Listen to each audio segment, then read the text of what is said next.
2 weeks. Test. Can you guys hear us at the station? I do not hear. Testing, 1, 2, 3. Testing. We're trying to get our sound squared away. Testing. 1, 2, 3. 1, 1. Fossil Remido. Wow, that does sound horrible, huh?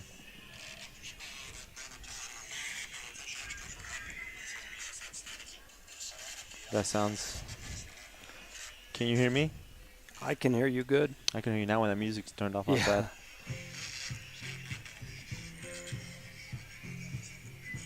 Let me see this text. This person's listening all the way from Albuquerque, so we'll let her know.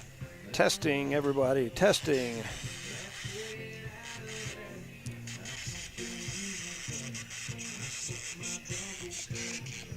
Wow.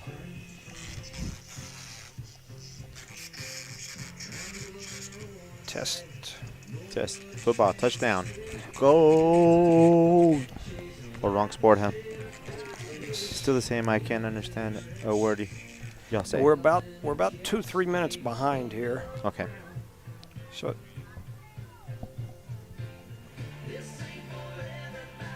Testing, 1, 2, 3. Testing, 1, 2, 3. Testing, 1, 2, 3. Testing, 1, 2, 3. Testing, 1, 2, 3, 4. Touchdown! See, that's so loud. That sounded a lot better with the little bit we did. It's just now coming through, though, so we're a few minutes behind. Yep, this is okay. Way better. So, it's going to be one of them nights, huh? Yep. As long as our camera guy's doing okay, we'll be all right. You can hear my video in the background. Evie, can you guys hear us okay at the station? Yeah, y'all are good. I can barely hear her. She's talking right now. All right, so we are, I guess we are ready whenever you guys are. If you're ready, I think we've got things going, and we'll be ready to start the pregame whenever you are. Thank you.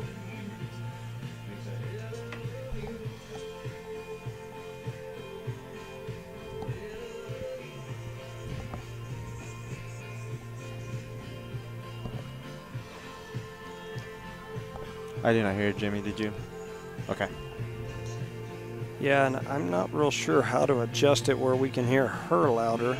I think last time she adjusted on her side because all of a sudden she came through real loud.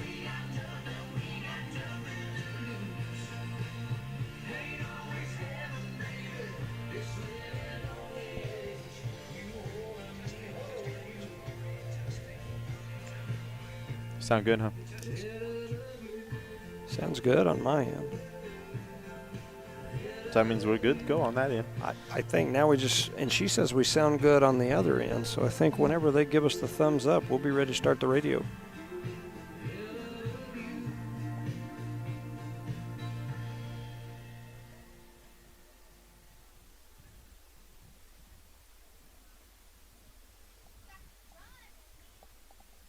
Awkward quiet, huh?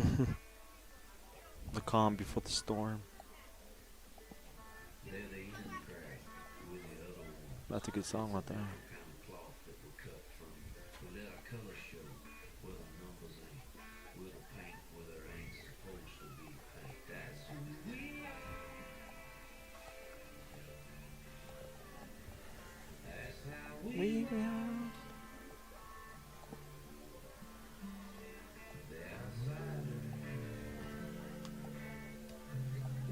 Did you bring a jacket tonight?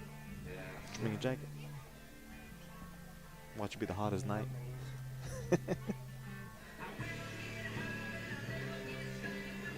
Testing. Does that sound better on your Yes, heads? sir. It sounds better. Okay. I can hear you loud and clear now. Earlier I had to struggle. I had to focus to hear you. Can you hear me loud and clear? I do. And it's not overbearing like it was earlier, so we should be okay on the sound. Evie, are we ready back at the station?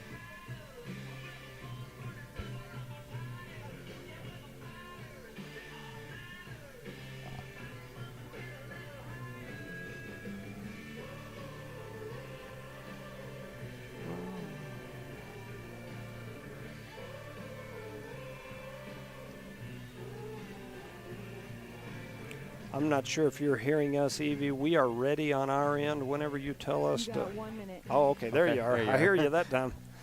He's like, I'm trying to drink something, I'm Jim. sure she's probably doing something else.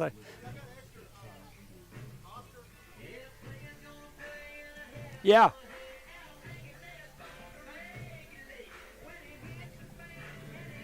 You asking for a roster?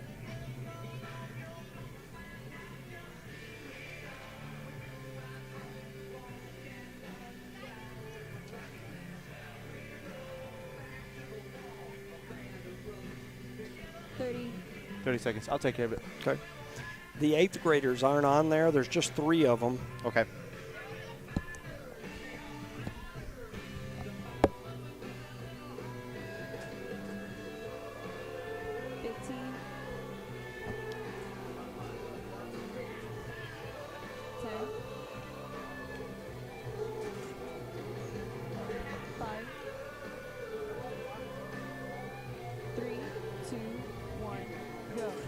Good evening, ladies and gentlemen, and welcome to Eunice Cardinal Stadium here in beautiful Eunice, New Mexico, where Knollmark Broadcasting will be bringing you the first round of the New Mexico Activities Association State Football Playoffs.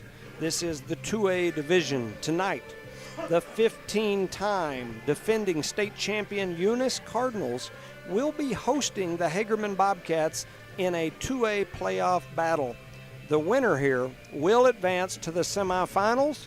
The loser will head over to the gymnasium in the Hardwood to start basketball. It's not a bad thing. I am Jimmy Jones alongside Rosendo Caballero, and Charlie Fairbrush will be rocking the camera tonight. It's playoff time here in Eunice, and tonight is likely the final home game of the year for these Eunice Cardinals and the final home game of their career for the seniors on this Eunice Cardinal team, no matter tonight's outcome. Tonight's game can be heard on KPZA 103.7 FM or HobbsAmerica.com by clicking on the Cardinal, or also on YouTube at Eunice Sports. We want to start tonight by giving our thoughts and prayers to the legend of Eunice, Mr. Lynn White. He and his lovely wife, Tanya, longtime Eunice fans, very seldom miss a home game, will not be here today because they are ill. And anyway, we just want to make sure we give a shout out to them. Leonard Skinner, we're thinking about you, we're praying about you, and we wish you guys the best for sure. We'll miss his stats. He's usually sitting right beside us on the other side of the glass helping us out. So we'll miss you, buddy. We hope you get to feeling better. We're definitely thinking about you here in Cardinal Country. Yes, sir, we are. The Cardinals enter tonight's contest as the number 3 seed. The Bobcats are the number 6 seed.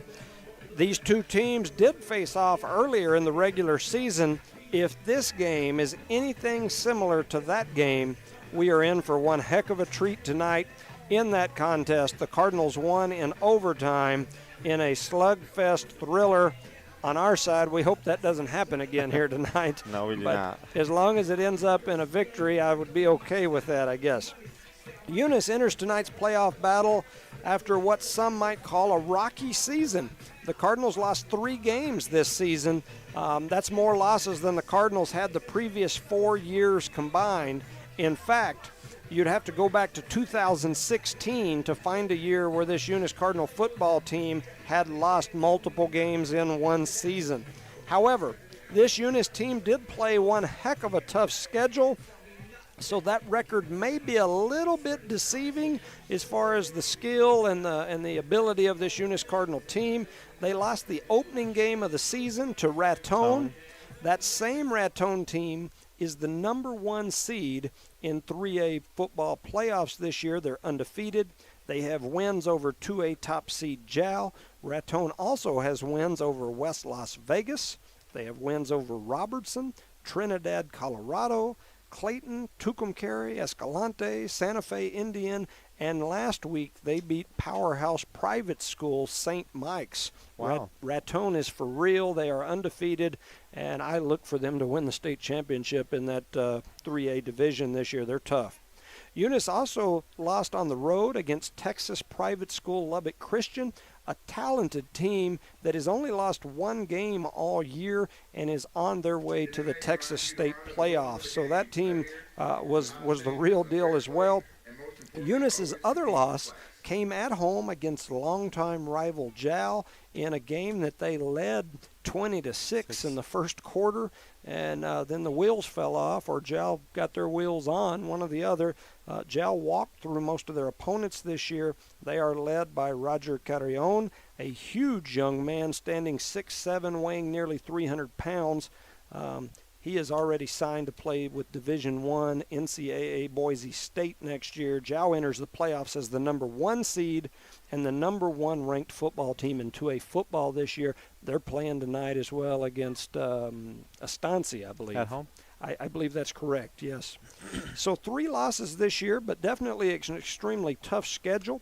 This season, there were no games against JV teams that we've often done in the past. There were no games against smaller schools, which we've often done in the past. The Cardinals faced some stiff competition this year. Eunice had wins against playoffs teams such as number 4 seed Texaco, number 8 seed Estancia, 3A playoff-bound Dexter, 3A playoff would have been bound Hot Springs had they not withdrawn from the playoffs after some disciplinary issues that made state news. The Cards also had an overtime win over tonight's opponent, the number 6 seed Hagerman. So don't let their record fool you. The Cardinal team is a very good football team, a team that has a legitimate chance this year to win it all again. Just need some things to go their way for sure. It won't be easy, but I think they can get it done. For the season, this Eunice team is led by number 13, senior quarterback Conager Pierce. He has rushed for over 500 yards and 11 touchdowns. He is 103 for 199 passing with 1,650 passing yards. He has, they're saying everything looks good. So thank you guys back at the station saying everything sounds good, so we appreciate you. He's passed for 18 touchdowns. That's pretty impressive. He's tough. He's physical. And he has an absolute cannon for an arm. He can throw it hard, and he can throw it a long dang ways. Running back Micah Tippett is the workhorse for this Eunice Cardinal football offense. He's carried the ball over 100 times this year for nearly 1,000 rushing yards and 8 touchdowns. He's fast. He can turn nothing into something if you blink. He has rushed for over 100 yards in 4 games this season. He has almost 1,300 all-purpose yards on the year. He suffered a very serious injury at the end of last regular season and has made a great comeback this year and done an amazing job. He still has some minor trouble with that injured leg, but he's had one heck of a season, and, he's a great young man. Eunice has a good stable of receivers this year. George Ortega leads the team with 23 catches for 317 yards and 3 touchdowns. Micah Tippett also has 20 catches for 383 yards and 5 touchdowns.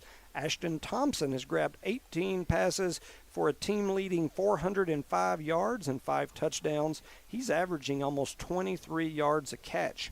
Sean Stinson has 21 catches for 275 yards and 2 TDs. Zeke Benton, who was out most of the season due to an injury, he's come back of late and may be the biggest offensive threat that this Cardinal team has. He has 176 yards on only 13 catches for the year. On the defensive side of the ball, Eunice is led by number 58, Ovi Ontiveros. He leads the team in tackles, as well as tackles for loss and sacks. The 6'3 defensive end just seems to have a nose for the ball. He just seems to be around the ball almost every play. Antonio Granados is probably the most physical player for these Cards. He's 5'11", 245 of solid iron. He can bench press a small house or a large vehicle, and he's powerful. He's tough as nails. He's a real quiet kid. You never hear much from him. He just goes out there and does what he needs to do. A good kid. Jonathan Caballero is an outside linebacker who seems to be around the ball on most plays. He's not very big, but, man, he makes up for it with a ton of heart. Brady Colburn, George Ortega, Brandon Trevino will make some great plays for Eunice from that linebacker position. Sean Stinson leads our defensive backs and has multiple interceptions this year. Eunice is coached by Greg Jackson. Jackson's in his 3rd season. He came to Eunice after numerous years in Hobbs as the JV coach under Coach Charles Gleghorn. Jackson is 22-4 here as the head coach of the Cardinals. Bobby Reed is the defensive coordinator for Eunice. He came to Eunice from Lovington. He is also in his 3rd year. Pat Crowley is the offensive and defensive line coach. He came to us from Texaco, where he was the head coach. Other assistants for Eunice, our longtime Eunice educator and former high school principal, baseball coach. He's done a little bit of everything. That's Gary Frazier. Tyler Almaguer, a former standout football, baseball player here in Eunice that went on to play some college sports. He's here helping. Kyle Keep It Simple Kemple comes to us from Artesia. And Kendall Boyd, another former standout here in the Eunice Cardinal football field from days gone by. For Hagerman, they are led by senior quarterback number 19, Jonah Bejarano. He's a 6 foot, 180-pound senior, and he can run. He's a track star. He's a very good basketball player, and this kid is no joke on the football field either, as he showed us last time we played. He's passed for over 1,500 yards this season, including 17 touchdown passes with only 2 interceptions all year long. He's also ran for 300 yards. He's smart. He sees the field well, and he's a good kid. Senior Eric Vargas is another good player for the Bobcats. He leads Hagerman with approximately 400 rushing yards. On the receiving end, number 22, senior Dorian Galvan has 17 catches for 615 yards and 6 touchdowns. Senior Abel Alvidrez has 20 catches for 400 yards and 9 touchdowns. This Hagerman team is very athletic. Most of the team is on the school's track team, and their track team finished 3rd at the state track meet last year after winning every single track meet they entered up until the state track meet. They have great speed and also great size. This group of Bobcat linemen they won, and usually they'd have like 3 places in the top 5 in every single throwing event. Some big, strong boys. Although this school is not known for football, make no mistake, this team is athletic, they're big, and they're tough. Eunice enters the playoff with the 3rd most state football championships in New Mexico history. They won it all 15 times, plus what they call the COVID Bowl last year, which some say technically didn't count. I disagree. Y'all can say what you want. I think it counted. They were the only undefeated team and won up there, and so as far as I'm concerned, I call it a championship. They've also been to the state championship 24 times. They've been state runner-ups 9 times. Eunice's coach, Tom Gruber, ranked number 8 in New Mexico Activities Association history with 5 coaching state championships. Speaking of Cardinal history, Floyd Sims had provided me with the name of a former Eunice Cardinal All-American, Bruce Arendt. And so I had some guys help me do some research on him. I'll try to talk about him a little more as we get going. Looks like we're getting ready here to have the national anthem. And so as we do that, we'll send it back to the station. Let's send it back for 2 minutes. And a word from our sponsors. You're listening to Eunice Cardinal Football on the Noel Mark Broadcast Network. You're clear.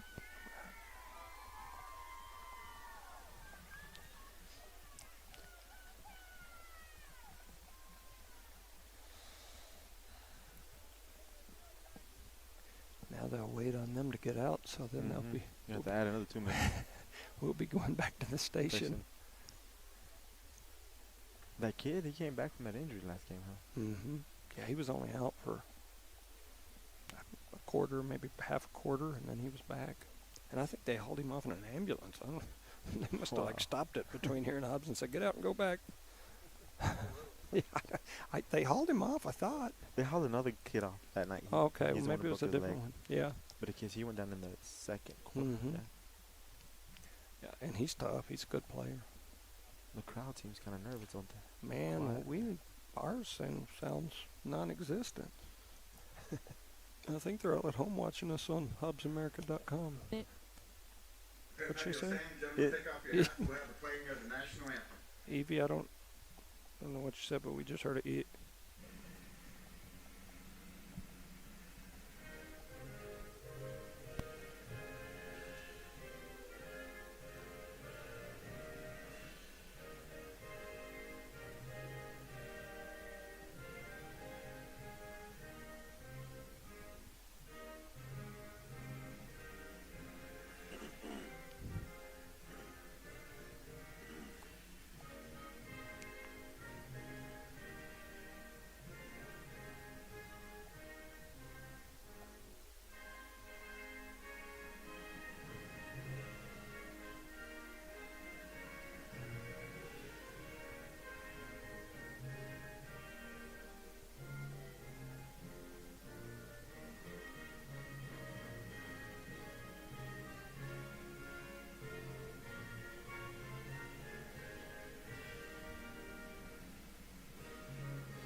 5, 3, 2, 1, go. Welcome back, ladies and gentlemen, to beautiful Eunice, New Mexico, and the New Mexico Activities Association State Football Playoffs. This is the 2A Division quarterfinals where Eunice is hosting Hagerman in a number 3 versus number 6 battle. The winner of this game moves on to the semifinals. The loser heads over to the hardwood to play a little basketball for a few months. I'm Jimmy Jones. Alongside me is Rosendo Caballero. Charlie Fairbrush is on the camera. Before we took off for the break, I was going to mention an All-American here at Eunice. I didn't realize that we had one. Floyd Sims helped me out with that. Matthew Aguilar, Jerry Dodd, Larry Harvey gave us some information, so we appreciate you guys. He wore number 25. He was a 1958 EHS graduate and an All-American quarterback and the Lee County Player of the Year. He attended Hardin-Simmons University in Abilene, Texas from 1958 to 1962 and was the captain of the football team there. He graduated with a degree in business and is there in the Football Letterman's Hall of Honor. Also on that team were Dick Gruber, Jerry Kelly, and they won championships here in Eunice in 1957 and 58. So a pretty cool story. We're getting ready to have the kickoff here. They kind of sped things up on me a little bit there at the end, but Hagerman will be kicking off to Eunice. Rosendo, your thoughts tonight? I mean, it's the playoffs. It's time to play some football. And this kid kicked the ball, so let's hope he don't do an onside kick on us real quick and get us off balance so quick. Yeah, hope that that we can get things going. Yes. I'm not, the Eunice versus Hagerman football app is, there we go. I was fixed to say they're not going to let me start the score. It's saying it's not time yet, but here it goes. So here goes the kickoff. Nice, Man, dude. it is a booming kick all the way back inside the 5-yard line. Mata has it for the Cardinals. He puts a move on some folks. He's got some space. They run him down and knock him down about the 25, we'll call it the 25-yard line. And they're already punching at the ball right there. I was afraid they were going to punch it out, but he did a good job bringing that ball out that far.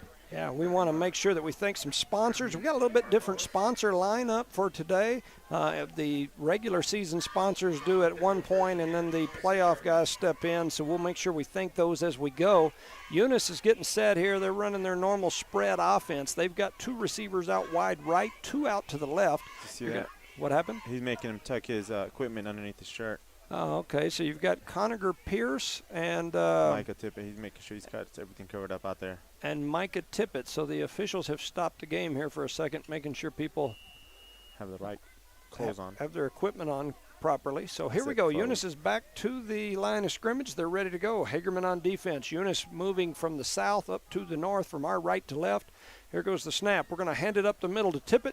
Tippett had some room, and then he cut it back to the right. If he'd have stayed straight, I think he probably had 4 yards, but he cut it back to the right and ran backwards a few, and then they tackled him there. So that's going to make it 2nd and 10. It was a good, strong tackle. They put him down. Yeah, the ball spotted right at the 25-yard line, so they actually lost about a half a yard. So Eunice is back in that same formation, 2 right, 2 left. Pierce and Tippett in the backfield. Here goes the snap. They're looking down the field. They throw it out here to Ortega. Ortega's got some speed. He breaks away all the way out to the 45-yard line. Yeah, and that guy, number 22, came in from behind and tried to slap that ball out again. They on the same ball, and then they're realizing that we're not real careful with that ball, so we need to be careful with that. We've had some turnover issues this year, and you can tell that Hagerman knows that. They're slapping at the ball. This time they've hustled up to the line of scrimmage, 3 receivers to the right, 1 to the left. They hand it to Tippett right up the middle. He's got a little space, and then a nice open field tackle there. By number 20. And so they hand the ball over to the official. Let's see where they spot it. It's going to be really close to a first down. They're moving the chains. So it's going to be 1st and 10 for the Cardinals. They're now in Bobcat territory. Ball spotted at the 45. 2 receivers to the right, 2 to the left. Pierce and Tippett in the backfield for the Cardinals. Under 11 minutes and ticking here in the first quarter. Pierce calls the play. He's looking around. They snap the ball to him. He's looking down the field. Right there. Give it to him. Oh, man. He needs to go down.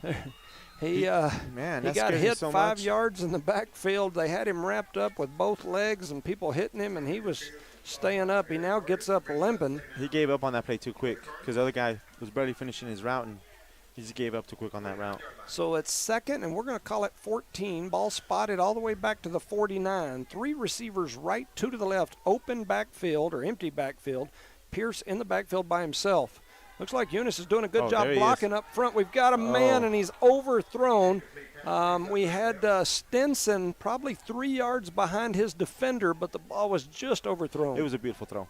Yep. I mean, he had the touch on it, he had the air on it, and he had the distance on it, which it's a good sign. I'll take that. You know, it was an incomplete pass, but it was a good sign. So that's going to make it 3rd and 14. Ball still spotted at the 49.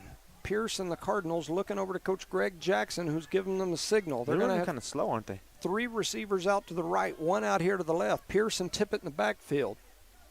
They're calling the play. Here comes the snap. They're rolling to the right, looking down the field. Oh, the ball is partially tipped. They throw it. It's partially tipped. That looked like Benton over there. Is that Benton? Yes, sir. Yeah, Benton grabs the ball and tippy-toes the sidelines.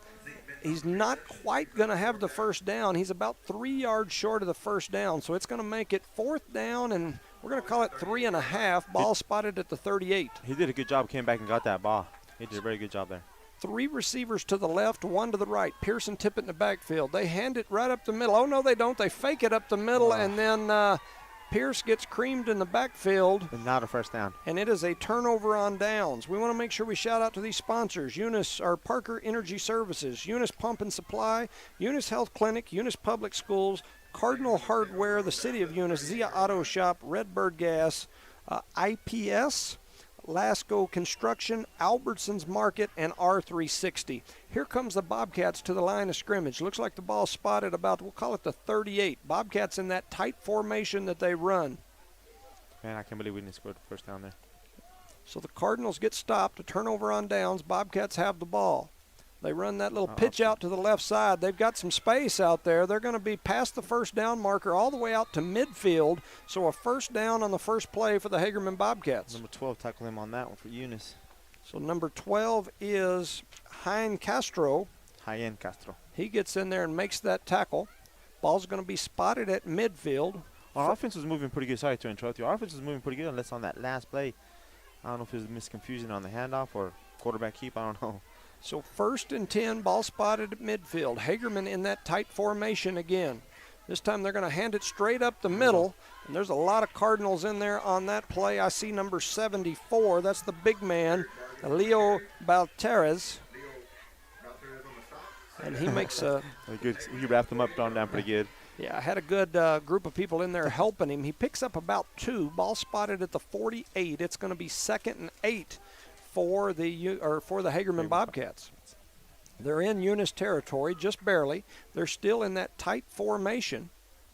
And remember, this quarterback can pass too, so if somebody sneaks out like a tight end. They pitch it out to that left side. That's number 12. He's got some running room down the left side. He's headed down the sidelines all the way inside the 25.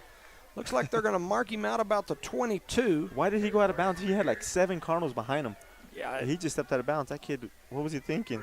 He looked like he had a big, definitely had a big. Of course, some of the Cardinals would have caught him, but he could have made another 10 yards. But he must have got scared seeing all the birds coming at him. Maybe so.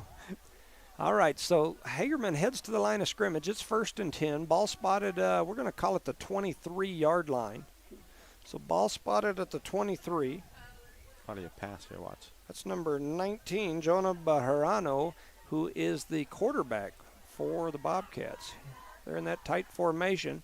They fake the handoff and head around the end. Ovi Ontiveros is out there. He wraps him up. He goes nowhere. He picks up no gain. Ovi with the big tackle. He tried to stiff arm. He just grabbed that arm and brought him down, huh? Yeah, he stuck that stiff arm right against Ovi's face mask. And what he didn't realize is he's 6'3" and got arms about like a 6'8" guy, so he just reached around the stiff arm and picked him up and threw him down. Yep. Said, no, first down. Not in my house. Not in my house. So it is 2nd down. We'll call it 11. Looks like they've marked him as a loss of a yard. They're going to spot it about the 20. We'll call it the 24. A fumble. They fumble the snap. Number 72, that is big Antonio Granados in there on top of them. The fumble actually worked out in their advantage because they might have picked up a half a yard. He fell forward with it, huh? Yep. Man, the crowd is quiet. It's playoff time, man. Make some noise. No cheering, no nothing. Everybody's nervous. I've heard people from Eunice, they think that education is important, so maybe they think they're at the library. Maybe. Maybe. It is important. Don't get us wrong. It is important, yeah, absolutely. I say that. I got several kids in National Honor Society. I'm definitely joking. So it's 3rd and 11. Ball spotted at the 24. Our ratings just dropped. 3 receivers out to the right. They're in that Cardinal formation here. Got the quarterback in the shotgun. He's looking down the field. He throws it out here to the right side, and a fantastic play by number 14. That is, it's Sean Stinson. And he comes up and delivers an amazing open field tackle one-on-one, and the receiver goes nowhere. Yeah, but they got a good field goal kicker. He's the guy that tried a 60-some-odd yarder. He tried 2 65-yard last time. So it is 4th, and I'm going to call it 12. He's kicking it against the wind. The holder is going to be kicking. The kicker is going to be kicking against the wind. It's number 9. Number 9 is Sebastian Morales. This is going to be a 42-yard field goal, and it is plenty of distance. Oh, no, it's good. And it is good. So Hagerman gets on the board first with a 43-yard field goal. It's good and bad there, Coach, because they didn't score a touchdown. The defense came up and showed up again, stopped it from scoring, but they got 3 points on the board, which our offense has not done yet. We got the ball first. We'll have to see if we can get them going. One of these new sponsors here that we've got is R360. And anybody that hadn't listened to our games before, I try to go through our sponsors and think of some ways to call you out individually and tell you we appreciate you. And this is a perfect game for R360. I had somebody, I was saying, well, what exactly do they do? And they said, well, they process that smelly dirt, that dirt from around wells. And I said, have you ever been to Hagerman? So we've got R360 as a sponsor here tonight on a game where we're playing Hagerman, and Chloe came from there last night, and she said, man, Dad, it smells bad. And so, if you need to process some smelly dirt, you contact R360, Les Elliott and crew. We appreciate what you guys do. I'm not exactly sure I understand it exactly. I know what they do, but processing smelly dirt, I guess, is as good a way to say it. Well, you're not a salesman. We're just going to make a commercial for them. So thank you guys for your sponsorship. Here's the kickoff. It's another long one. It's all the way back to the 11-yard line. Take care of the ball, son. Looks like Sticks has got it again. He's up to about the 25.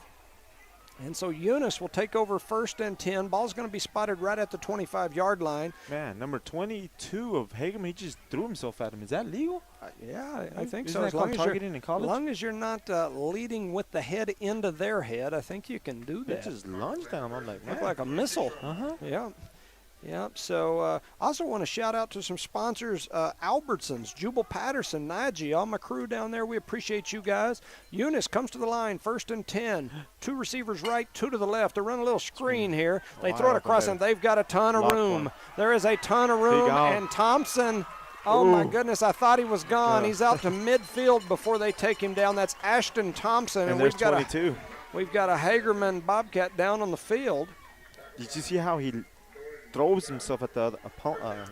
Wow, I'm surprised he didn't hurt himself more. That's Dorian Galvan. He's one of the people that's leading this team in tackles as well as one of their leading receivers.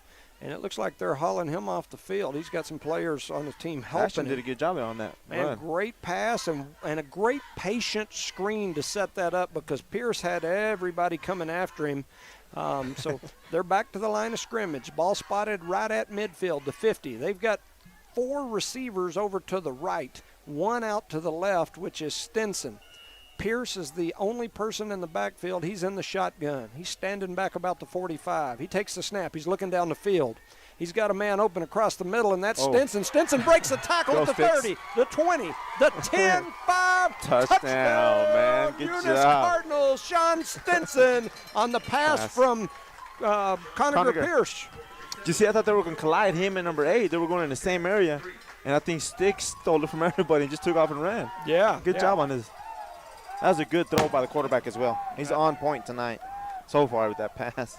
Should we turn the light on? What's that? Should we turn the lights on or should we leave them off? I think we usually leave them off. Okay. Whatever you guys think. I'm down for whatever. That touchdown was brought to you by Parker Energy Services. Brett and Penny Parker, they will touch down for all your needs out on location. Thank you, Brett and Penny, for doing what you do. Here goes the extra point attempt, and it is blocked at the line of scrimmage, and it is no good. So it is a 6-3 ball game here with 5:50 remaining in the first quarter. I got a question. Number 15 ran into our kicker there. Then he held it. Did you see that he held him up? Is that, you get a flag on that or no? Not if the ball is touched at the line of scrimmage. Just the ball was touched at the line of scrimmage. The minute that ball is deflected, pretty much dead. Everything's over. So it is 6-3. I'm told by some folks sending me messages that Jow is up 14-0 halfway through the first quarter. Imagine that. And, so Jow with the big lead down in Jow. I wouldn't expect anything different there. No.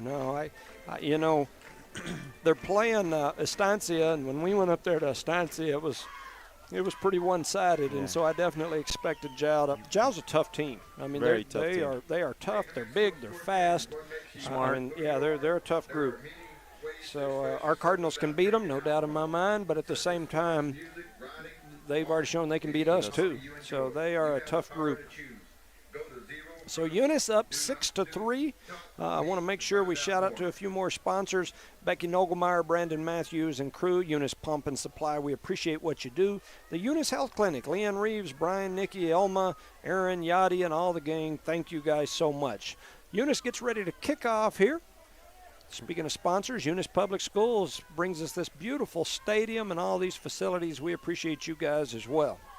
Here goes the kickoff. It is a little bouncing poochie kick down inside the 25, and they barely get it picked up in time. The Cardinals almost picked it up. By 15, by Mata. Is that Mata? Number 15. Maddox Mata. That was a good hit on him. Maddox Mata with a good open field smash right there. That's a very good hit. All the way back. Looks like they're spotting it about the, I was going to say the 22. They hadn't spotted a ball yet. There they go, the 24. So they spotted at the 24-yard line. Bobcats will have the ball 1st and 10. Defense needs to stop them right here. Yeah. So here comes Hagerman to the line of scrimmage. Once again, that ball spotted about the 24. They're going to come in a spread set this time. They've got three receivers out here to the right, one to the left. Their quarterback is in the backfield. He's in the shotgun with one person beside him. It's a low snap. It ends up on the ground. And old Antonio Granados came in and finished him up. Did you see jumped that? on him like the WWE wrestling star back there in the backfield. He did the people's elbow on him. That's what it looked like. He said, "Do you smell what the Rock is cooking?" And right boom. before he jumped on top of him in the backfield. So that's about a 6-yard loss. They've spotted it all the way back to, I'm going to call it the 18-yard line. Are they double teaming 22 out there? Possibly. Hagerman comes to the line of scrimmage, 3 to the right, 1 out left. They're looking down the field trying to find somebody. They throw it. Oh, my gosh, over the top of the defense. That was lazy defense, if I can say that out loud. Number 12, Hyan Castro, was behind the offensive player, and he ran right by him. Our strong safety came up thinking it was a run, and that guy just coasted, and that guy just threw it over him. That was just, And is this the receiver that's down, the one that was running? So the receiver that caught the ball is down right at midfield. They're messing with his legs. Not sure what happened there. Eunice Public Schools, Dwayne Haynes, Cynthia Sims, Rosendo, Matt Coy, Kenny Reed, Ashley Davis, David Gallegos, and all the staff. We appreciate everything you guys do for us. Cardinal Hardware, Ashley Davis, Chris Myers, Miss Ortega, and all the staff. The City of Eunice, Mayor Billy Hobbs, Candy Brito, and all the city staff, Brett Sanford, John Dietrich, all of you guys, we appreciate you. The Zia Auto Shop, the Whitmire family, Redbird Gas, Bart Parker, IPS, that's one of our new sponsors for the playoffs, Philip Ingram, Donnie Graham, my old buddy from my policing days, Raymond Marquez, Brittany Simon, Victor Corrales, Tyler Briones, it's his birthday, happy birthday, Lasco Construction, John Ragsdale, Albertsons, and R360. Here come the Bobcats back to the line of scrimmage. Ball spotted to 49. They pitch it out to the left side. Got a little running room over there, and somebody wrapped them up, man. Who was that? Oh, he's giving him an attitude, too. I couldn't tell who that was. Is that number 10? No, it was. Yes, it was. It is number 10. That's Zeke Benton that comes up. So Ovi got out there and was hanging on his pants leg, and Zeke Benton comes up and just smashes him. I didn't think he hit. So he definitely did. We might have to get him some more time on the defensive side if he's going to hit people like that. That's a good job. So that's going to make it second. We'll call it 6. Ball spotted about the 46-yard line. Hagerman comes to the line of scrimmage. They've kind of abandoned that tight formation that they are kind of been known for running. They're going to go 2 wide right, 2 wide left. The quarterback is in the shotgun with the running back setting to his side. He's looking pass all the way. Throws it across the middle. The receiver was not ready for it. The receiver never saw it. Ball went right past the receiver's helmet. And then here comes the flag. I just saw a flag fly, I think. Where? I thought it landed over by the 40. Did I not see one? Maybe that was somebody's glove or something. I think that's the beak of the Cardinal, Jimmy. Yeah, that'd be a big flag there. I could have swore I saw a flag fly over on that side. Like I said, somebody might have thrown a towel or something on that sideline. I'm looking through the blur. I don't have that good open view that you got over there. But 2 receivers right, 2 to the left. Quarterback in the shotgun, running back over to his right. Obi almost jumps off sides. He gets back. Here he goes running through the middle, and that pass was incomplete. Did you notice that secondary picked it up on the defensive side? They're alert now. We've changed some personnel back there. If you look back there, it's not all the normal folks. No. And we've moved some people around and got some people in some different positions and got some of our speed back there for sure. And they're playing a different coverage every time, too. Yeah. Yeah, so good job there as far as the defensive backfield. We keep that up. We'll see how things go. Hagerman heading to the line of scrimmage. It's 4:02 remaining here in the first quarter. And they're 4th down for Hagerman as well. Yeah. So it's 4th down, and we're going to call it a long 6, maybe 7. Ball spotted at the 46-yard line. 2 receivers to the right, 2 to the left. Quarterback in the shotgun. He takes the snap. He's looking down the field. He's got a lot of heat coming after him. Good that ball is deflected there by Zeke Benton. Zeke Benton has came to play some defense today, and he's doing a fantastic job out there. That's a good job on him. Keep him out there. Yep. The next thing I'll do, I'll throw him a pass. He deserves a pass. So that'll be a turnover on downs. The Cardinals will take over. The ball spotted at the 46-yard line on our side. I would score quick. Score quick, guys. Hand it to Tippett and let him run. Somebody call the timeout. Okay, so we've got a timeout on the field. Looks like the Hagerman Bobcats have taken the timeout. So, we'll keep it right here. Make sure that we shout out to a couple of these sponsors. This timeout is brought to you by Eunice Pump and Supply. Becky Nogelmeyer, Brandon Matthews, and crew. If you need a timeout out there in the oil field, you can stop on by Eunice Pump and Supply. Get you a cup of coffee, especially on these cold mornings. Get you some equipment. You don't want to have timeout out there on location, so anything that you need for all your oil field needs, contact Eunice Pump and Supply. They're the people to go to for that. Definitely so. Definitely so. I was trying to look through some of my notes and see if there was some other things that I didn't get a chance to talk about. I know one of the things I was going to talk about was our facilities and equipment. Our equipment here at the Eunice Public Schools is provided. This stadium is amazing. It is awesome. Over to our right, you've got the Eunice Cardinal baseball field, which is second to none. The Cardinal softball field right over the hill there is awesome. Beside it is the elementary that's less than 10 years old and is amazing. Over to the side of that or behind that is the activity center that's awesome. And you've got the new middle school that should be opening any day. I think they're saying January now, but it is amazing.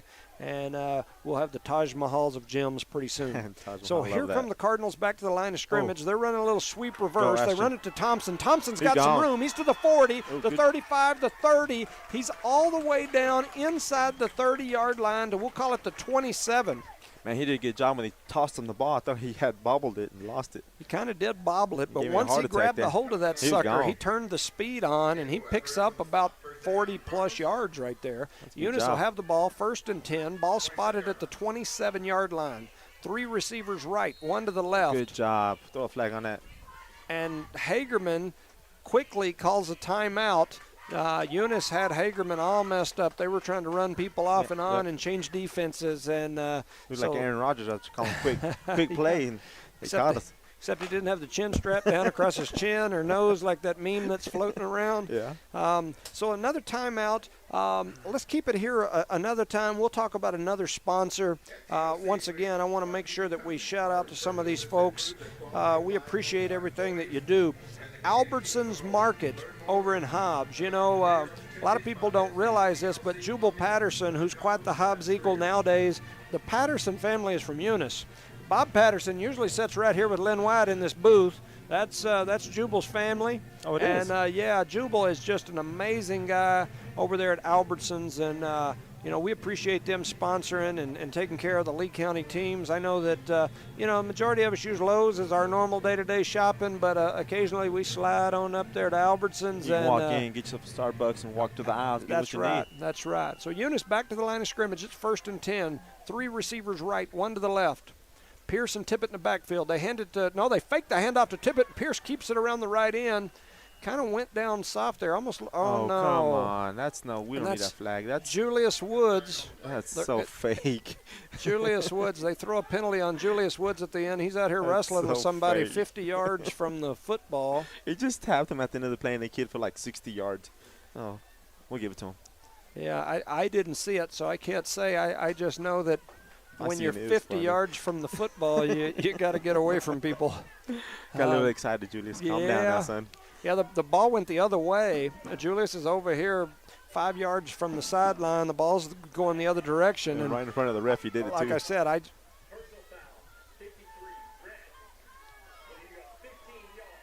So that's a 15-yard penalty on Julius Woods, the senior.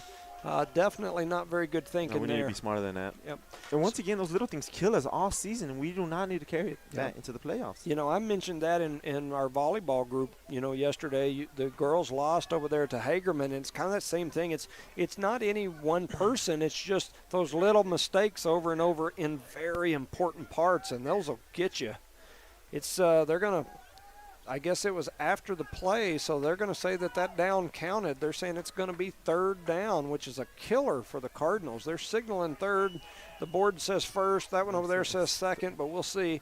3 receivers to the right, 1 to the left. Down if you add them all up. Huh? Yeah, they're stopping things. I think they're trying to figure out because the board says 1st down. The far over there says 2nd down. This doesn't help our pace of the offense. Once we get moving, we're that team that has to keep the ball moving constantly. Once we stop and slow down, the wheels fall off, like you said. So they're showing 2nd over there, and it seems like that's what they're going to leave it. So we'll say it's 2nd down and a long ways. Ball spotted about the 37-yard line. Here's the snap. Pierce looking deep. Don't give up on it. Don't give up on it. There it is. He's going to throw it deep, and it is incomplete. It was a good pass. It's thrown into the end zone, but incomplete. 3:26 remaining here in the first quarter. It's 3rd and a long ways.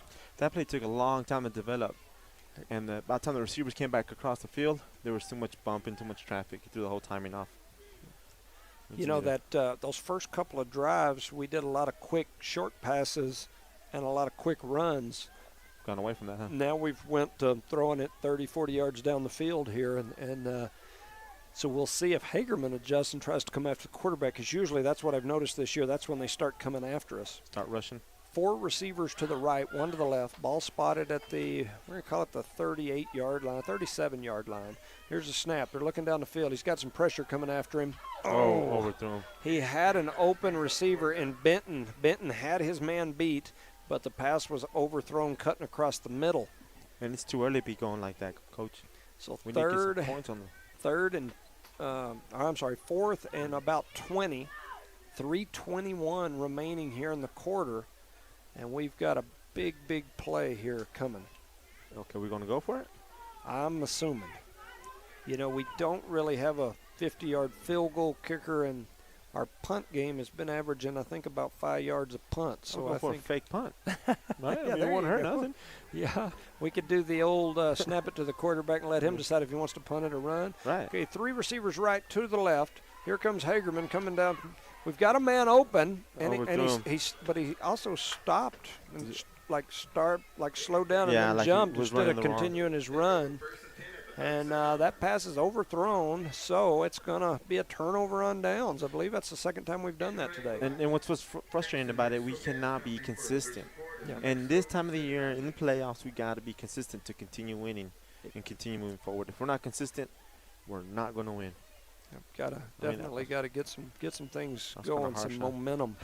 It's 1st and 10. Ball spotted at the 37. It's Cardinals on defense. Hagerman going back to that real tight, old school formation here. They seen something earlier. So here goes the snap. They pitch it out here to the right side. They got a little room, and then that room closes up. That's Brandon Trevino that comes in and just meets him, and they get nowhere. That's a good job. That young man plays his heart out there every time. He does a really good job. Our thoughts and prayers still with him and with the Ontiveros family. Brandon and Jorge Cito have both lost their fathers here in the middle of this football season, and so our thoughts and prayers are with those guys. And once again, I mentioned it earlier, thoughts and prayers for my buddy Leonard Skinnerd White. Get well. I hope you're listening out there. I hope you're able to listen, and so hope you guys get to feeling better. And so here comes Hagerman back to the line of scrimmage. Ball spotted at the 37-yard line. 2:30 and ticking. Now they've dropped one little wide receiver in their little formation. It's second down. Here goes the pitch out, and it almost went over the head. And is that Ovi? No, that was 74. 74, that's Leo. I guess the reason I thought it was Ovi is because he was so tall. And Kevin got in there as well. They both got in there. So Kevin Garcia chases the receiver or the running back down from the back, slings him to the ground. That's Leo Baltazar and Kevin Garcia. Why is that jersey right there on the bench? 88. No clue.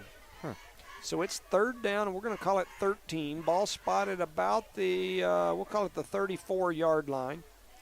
So it's third and about 13. Here goes the snap. They fake the pitch, and there is Antonio Granados. He grabs a hold of the quarterback before he can even fake the pitch. He wrestled him down like a steer, didn't he? I told you he could bench press a large car or small house in my little pregame. Those linemen are tearing it up today, huh? So great play there by Leo. At the end of the first quarter, it's 21-0. Jow in the lead. In the first quarter. That's what I'm told. 21-0. Jow in the lead first quarter.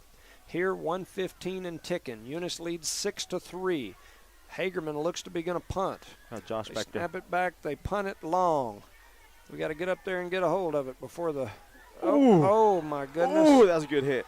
Man, Hagerman came up, and as Benton tried to grab that ball, they laid an old school hit on him. Did you see what he did? After they hit him, he just dusted it off his shoulders. 1:01 remaining. I swear that kid. Here in the first, and the Cardinals will take over on offense. Kind of reminds me of the last game we played them. Yeah, just a close one, and we're never able to distance ourselves. No.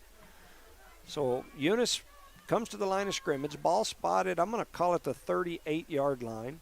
They're all staring over here to Coach Jackson. He's giving them the signals. He looks like he's doing some dance moves. He pats himself on the side and then on the belly and then rolls his arm, picks one leg up. Looks like he's doing the electric slide. Two receivers to the right, two to the left. Here comes one in motion. It's Benton. They snap it back to Pierce. Pierce rolls over here to the side. He's looking down the field. He throws it to Benton. It's behind Benton, and the ball ends up on the turf. On the turf. Go ahead. That's crazy how it's changed. In baseball, you used to give signs. Yeah. Now it's opposite. In football, you give signs. In baseball, you just give cards. Right. That's insane. Yeah, it definitely has shifted. So 54 seconds remain here in the first quarter. It's 2nd and 10. Ball still spotted about we're going to call it the 38-yard line. You need to run the ball, Coach. Team's looking over here to the side. We haven't ran in a while, huh? 3 receivers to the left, 1 to the right. Pierce and Tippett in the backfield, in the shotgun. Kind of almost look like that little they fake it up. No, they hand it up the middle to Tippett. Tippett's still on his feet all the way up past midfield. So a great run by Tippett. He's going to pick up a first down. That's a good job on Mike. I'm going to give it to him again. It's a good call there by my partner, Rosendo. We need to run the ball, Coach. And every time Micah gets it, Mr. Tippett, it's always positive yards. And even though we got a flag. I don't even see a flag, do you? No, but maybe in that beak that you were looking at earlier when I thought I saw a flag. Illegal procedure. Well, don't. So they called Eunice for illegal procedure. Not enough men on the line of scrimmage. Don't you usually stop that before the play goes? I don't know. So it's 2nd, and we're going to call it 15. Ball spotted all the way back about the 33-yard line now. Well, we want to read that.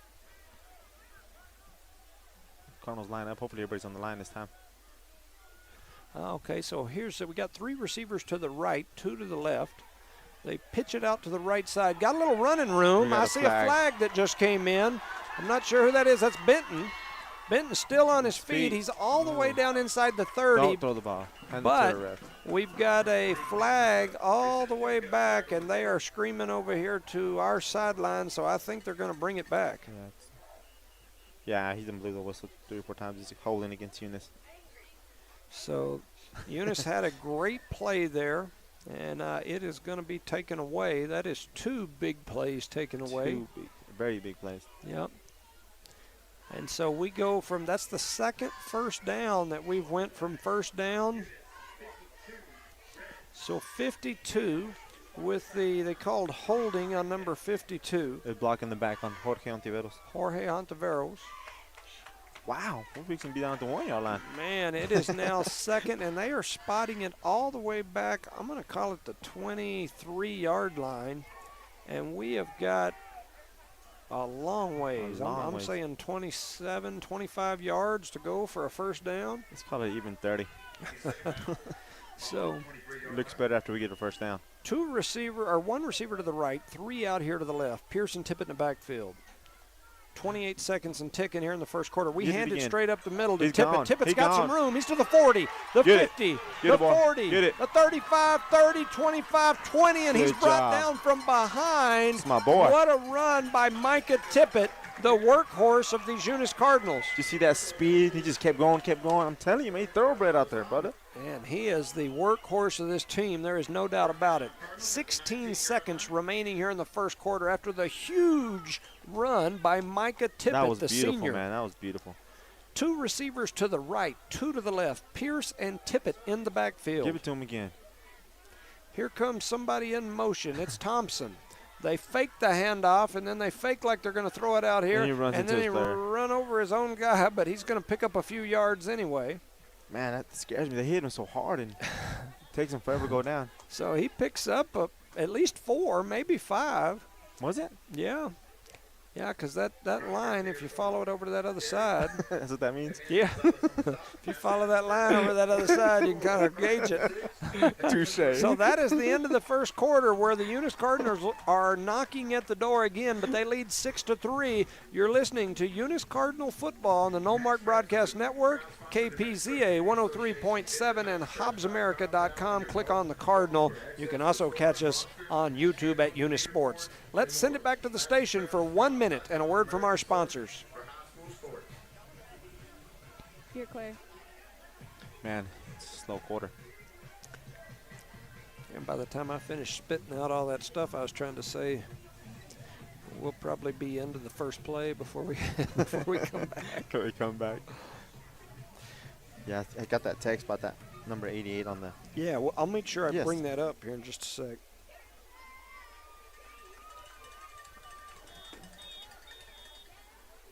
$30.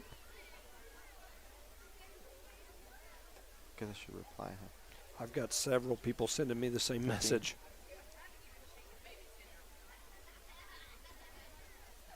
$15. I can itchy throat every time I put this. 10. 5. Perfect. I know. 3, She heard 2, you.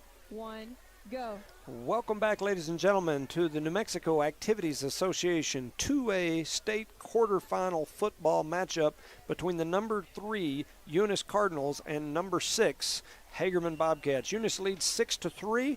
They are driving. They're inside the 20-yard line. We're going to call it the 15. Ball spotted at the 15, getting ready to start the second quarter. 2 receivers to the right, 2 to the left. Eunice with the ball. Pearson Tippett in the backfield.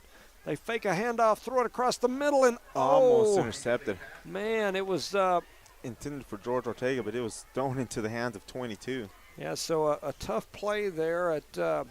As it was coming, I thought it was a good pass. It looked to me like it was going to be good, but the defense closed in on it real quick. Raised his hand up real quick.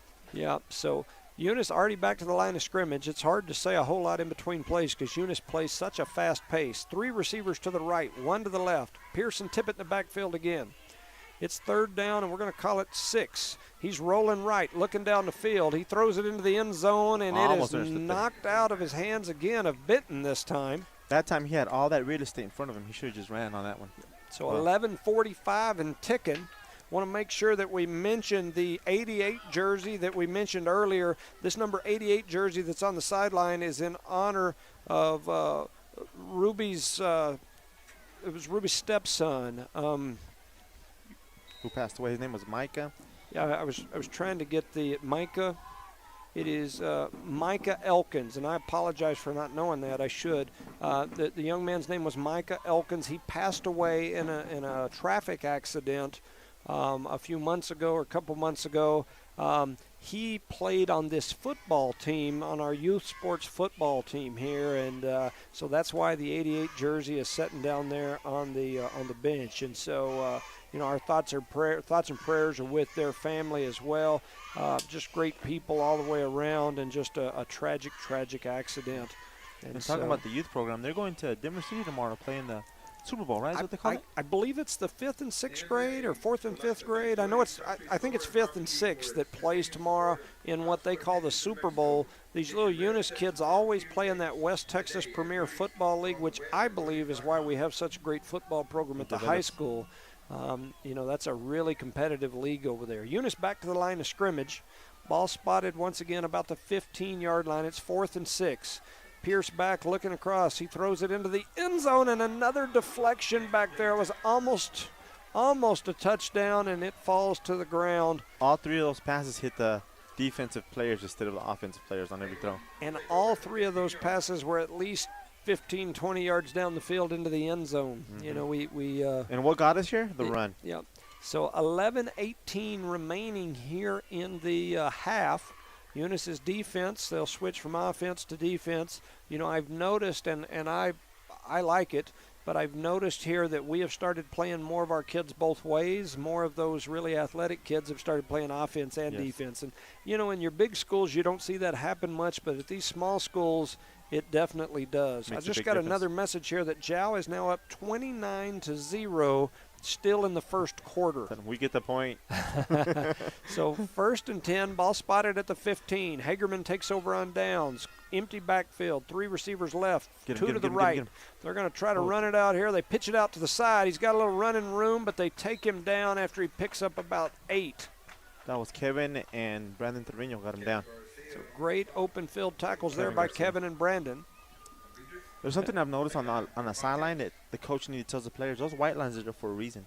If we go further in the playoffs, they can throw us a flag on that. Mm-hmm. Right here with the kids all on that side. Oh, yeah. Yeah, most schools stop, and you'll see they stop at the 25. Ours never do. But we also don't come out at halftime until after the horn goes off. I've never understood that, but I guess it's just the way we roll. Anyway, so 10:35 and ticking. Hagerman has the ball on offense. It's going to be second. We'll call it a long 3. Looks like the ball spotted about the 22. Hagerman comes to the line of scrimmage. They've got an empty backfield, only the quarterback in the shotgun. 3 receivers to the left, 2 to the right.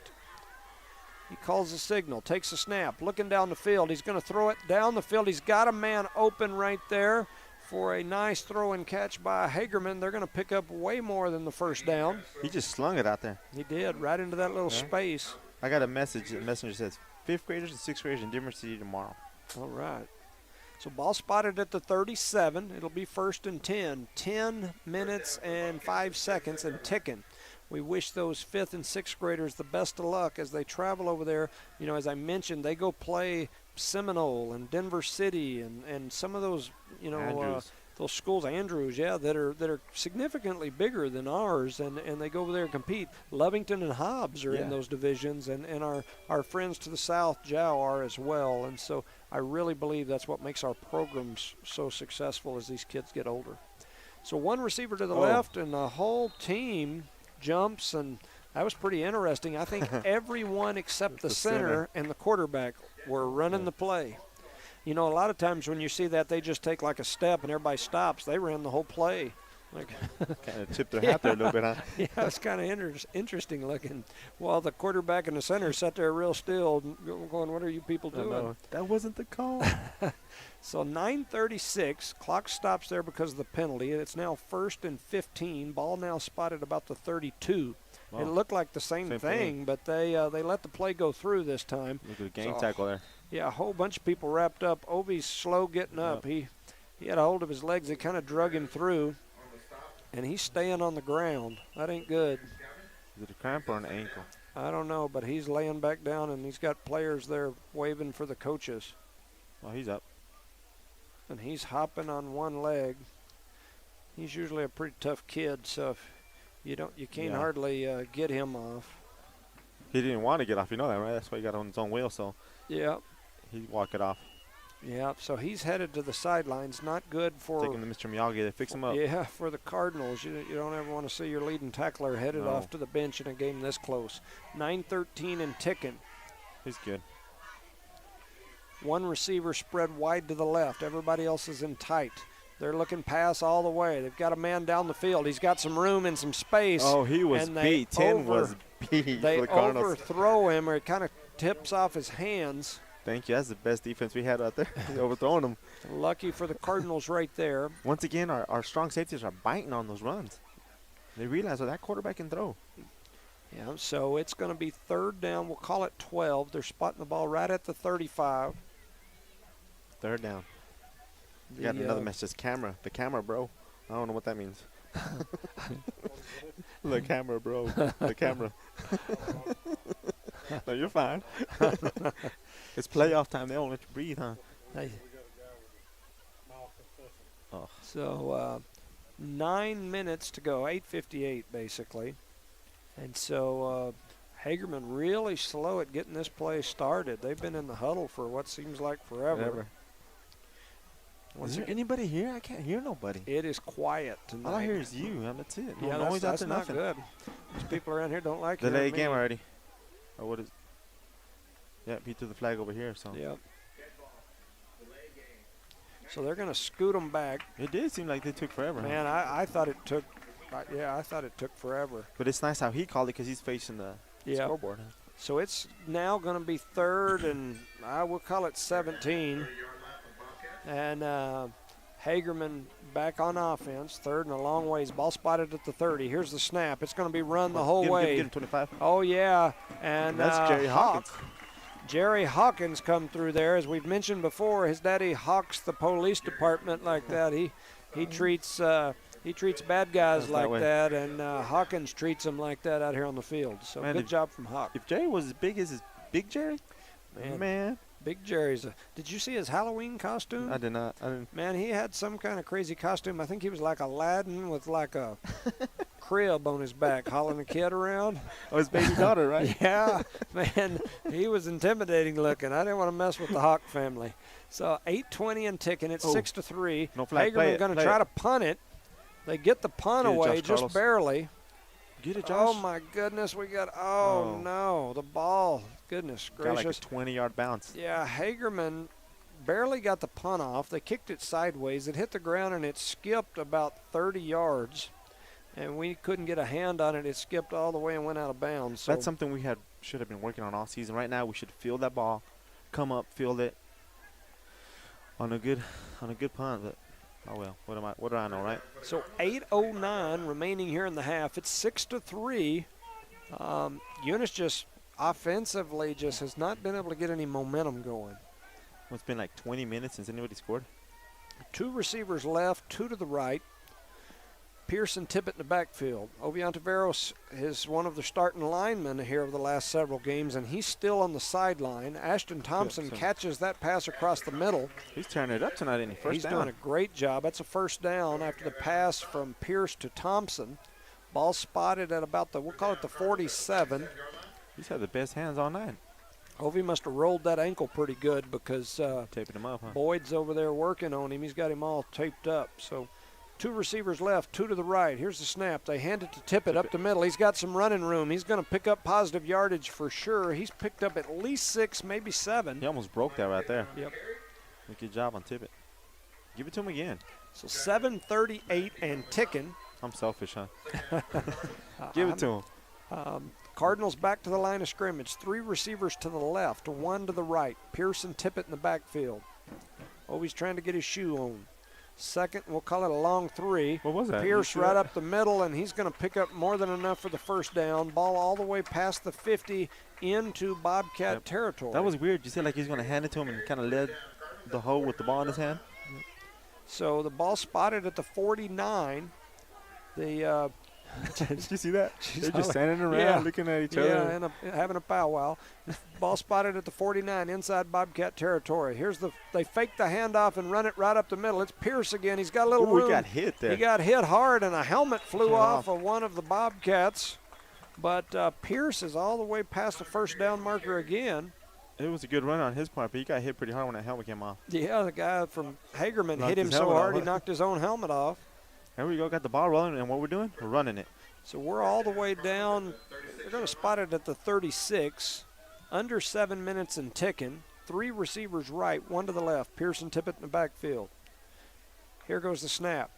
They're going to fake the handoff, run out here to the right. They throw it out to Ortega. Ortega's got a little bit of room for a second, and then the defense comes closing in on him. He did a good job coming behind and catching that ball with one hand. He did. That's a really good job on his part. He did. He's going to pick up a good 6, maybe 7 yards. Ball spotted at the 30-yard line with 6:30 remaining in the half. Could you imagine if he would have hit him in stride? So second down, we'll call it 4. Ball spotted at the 30. Eunice all spread out, looking over here to Coach Greg Jackson for the signal. And they're moving fast. They head out there now. 2 receivers right, 2 to the left. Pearson Tippett the backfield. Now they slow down. They're giving some calls. The snap. Looking down the field. Got a little room. Don't give up on it. Not sure where to go. Now he's going to run. So here he goes. He's got a little space. He'll tuck and go. And so he's going to pick up about 2. He needed 3.5. Let's see. Oh, no, they scooted him back another yard. So the original spot that they had for him had him picking up a couple of yards.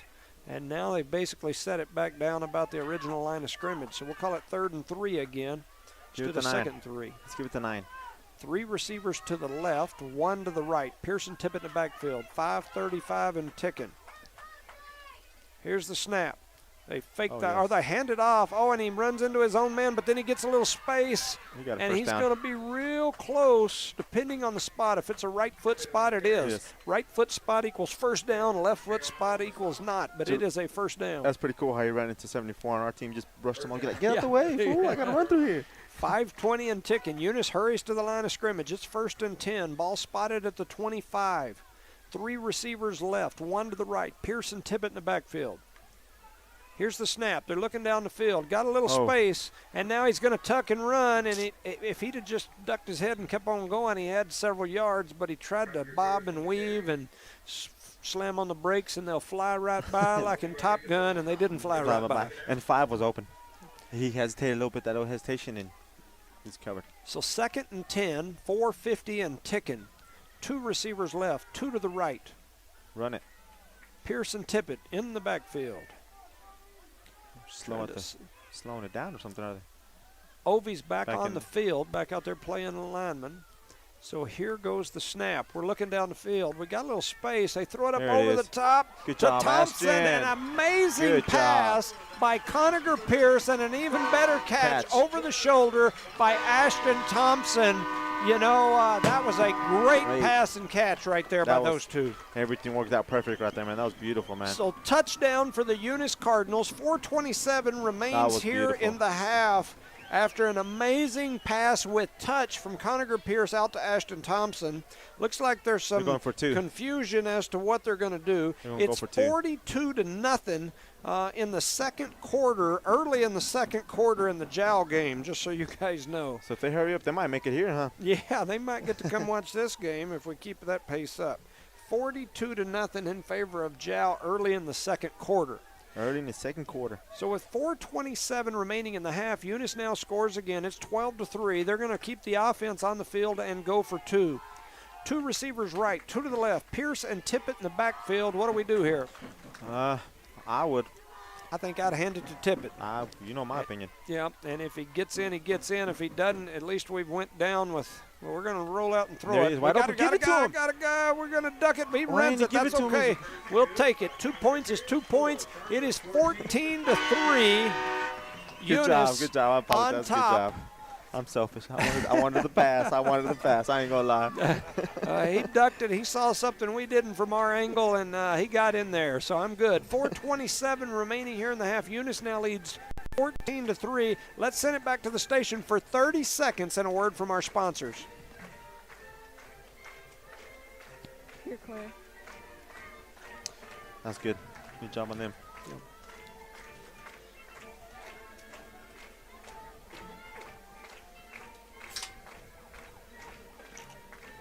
15. 10. 5. 3, 2, 1, go. Welcome back to No Mark broadcast coverage of Eunice Cardinal football and the New Mexico Activities Association 2A state football quarterfinals here between number 3 Eunice and number 6 Hagerman. I'm Jimmy Jones alongside Rosendo Caballero with Charlie Fairbrush rocking the camera. Rocking the camera. I love that. Tonight is likely the final home game of the year for these Eunice Cardinals and the final home game of their careers for these seniors. Eunice just scored. It's 14-3, 4:27 remaining here in the half, and Eunice is getting ready to kick off.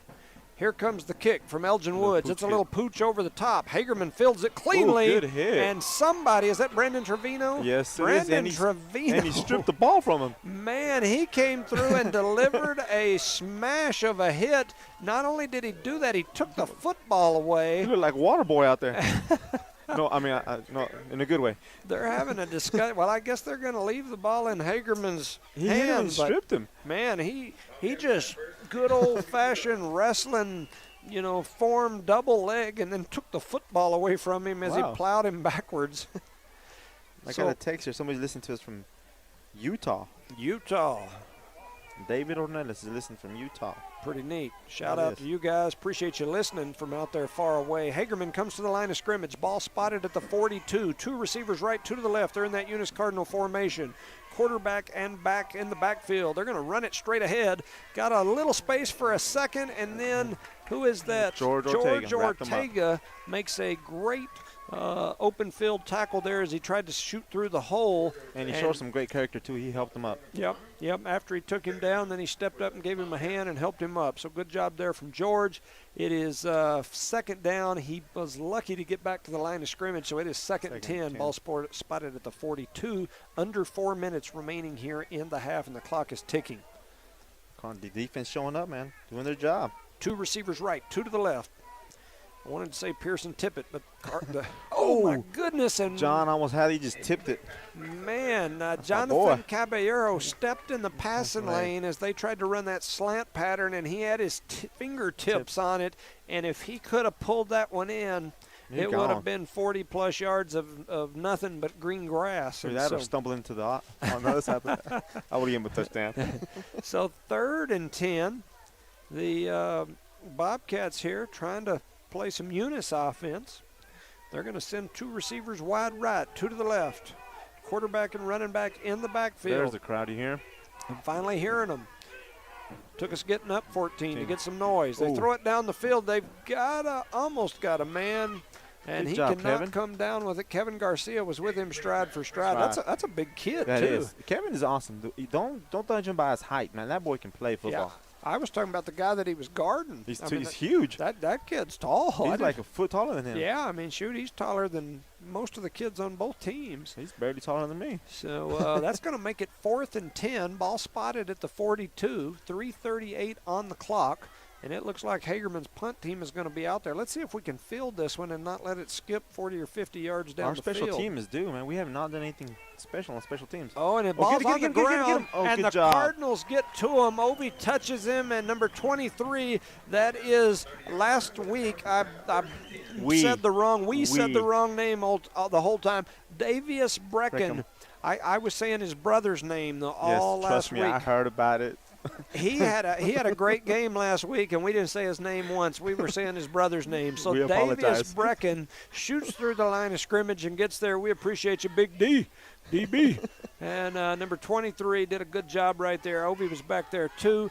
3:34 remaining. The Cardinals are going to take over with great field position. Looks like the ball spotted about the 29. 3 receivers left, 1 to the right. Here goes the snap. They're There it looking is. for that little bubble screen Oh. again.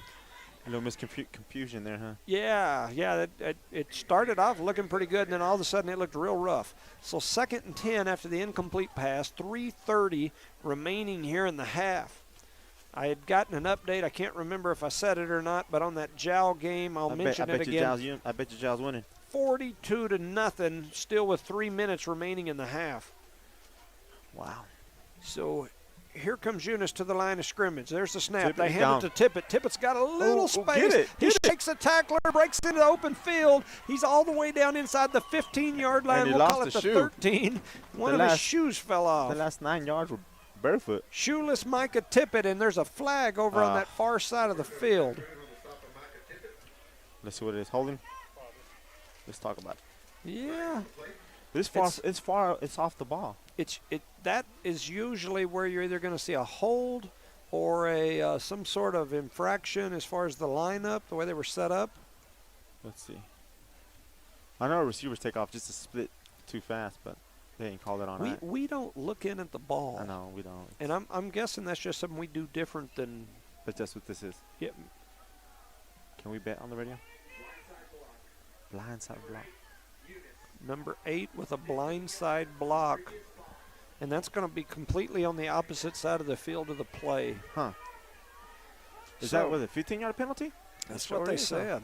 If I the- count those white lines, right? Yeah, from the line of scrimmage. So that's going to make it 2nd down and a long ways. We've talked about these mistakes killing the Cardinals. Killing us. And this is what we're talking about. It isn't. I mean, we're winning 14-3, but we could very easily be up 20-0 Correct. right now, or more.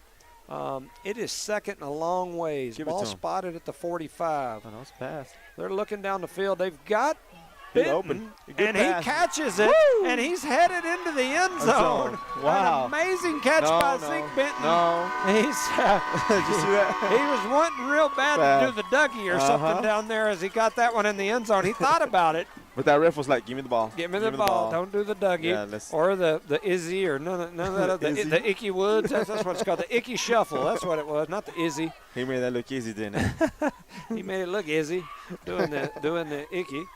But we're going for 1. yep. So they send the kicking team out onto the field. It's now 20-3. 3:15 remaining in the half. Eunice is going to try for the kick and the extra point this time. The point after touchdown kick. So we'll see what happens here. They've got it lined up. They're ready. Oh, the ball fast skips in. Zeke Benton picks it up. He's holding this time. He throws it. Oh, he missed Oh, it. He came out of his hands. That's okay.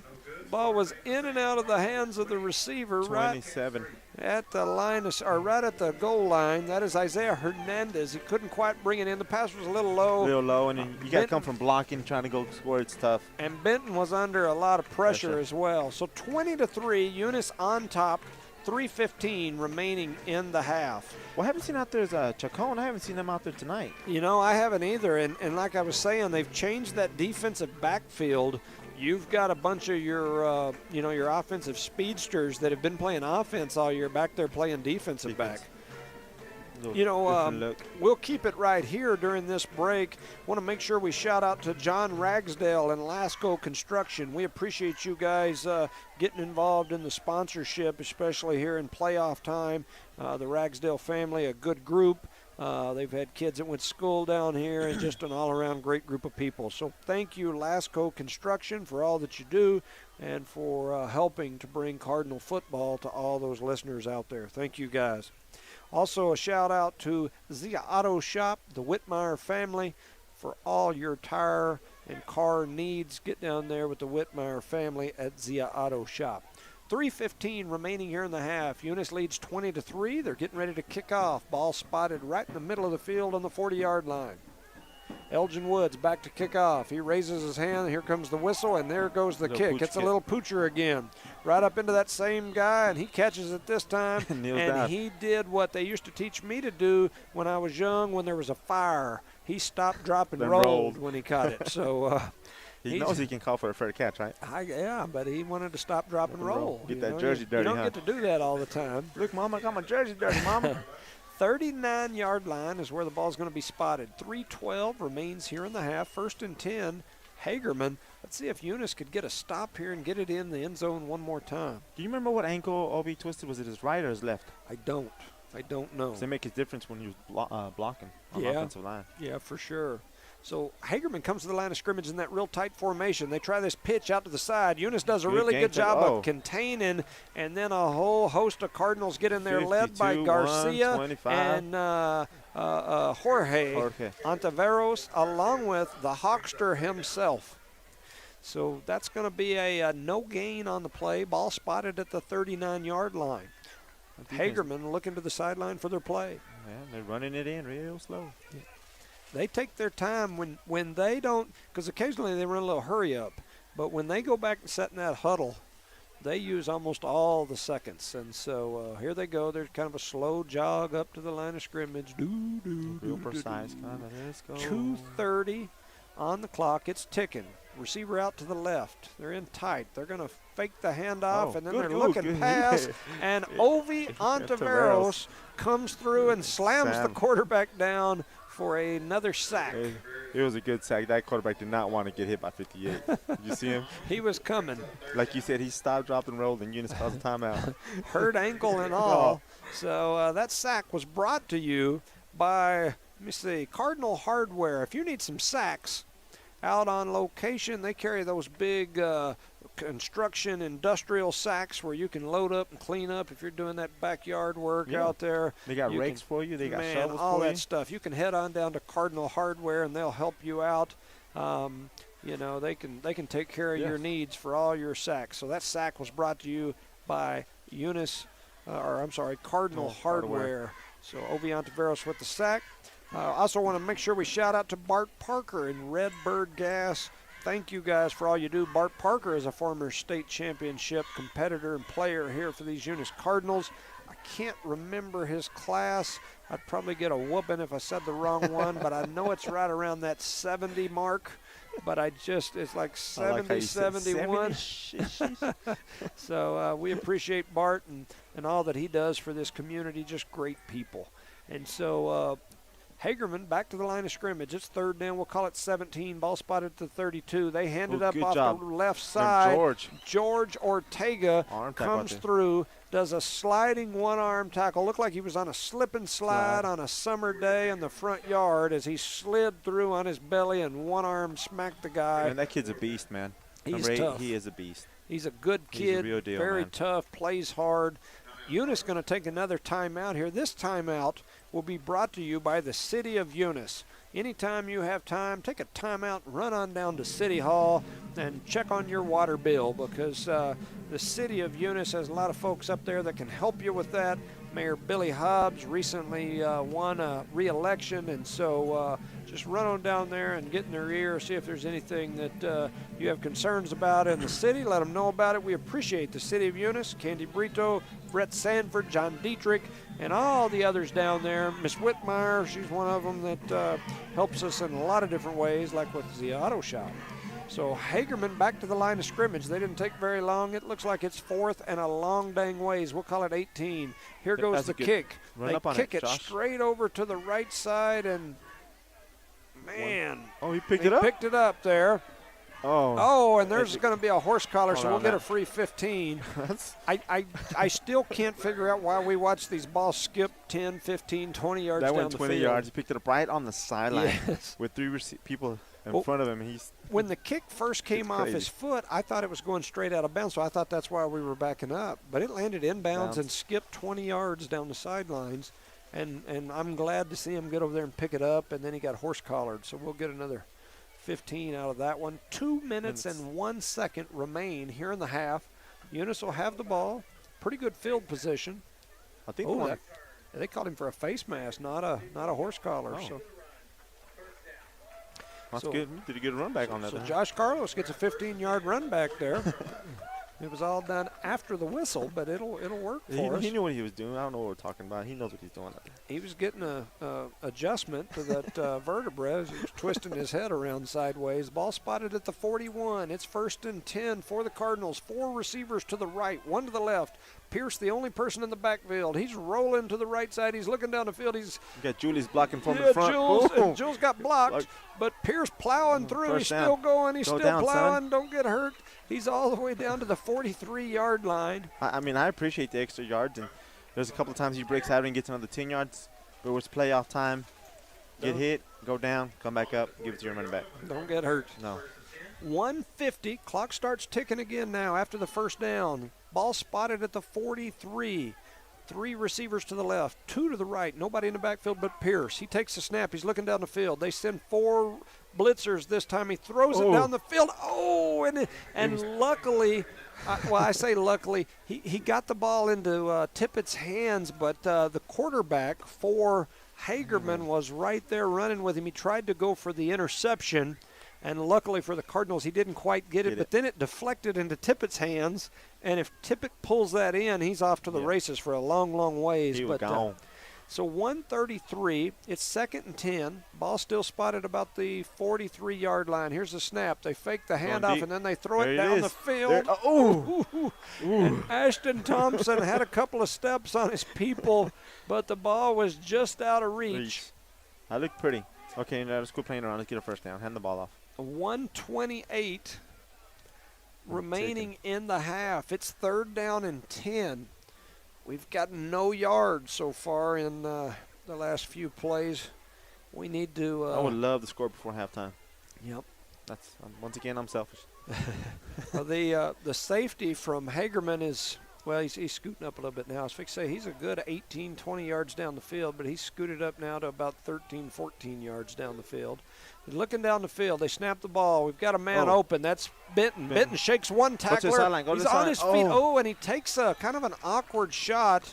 I always worry about his legs. We've got a few of those folks like that I worry about. 119 and ticking. That is going to be a first down. So Eunice hustling back to the line of scrimmage. Give it to him again.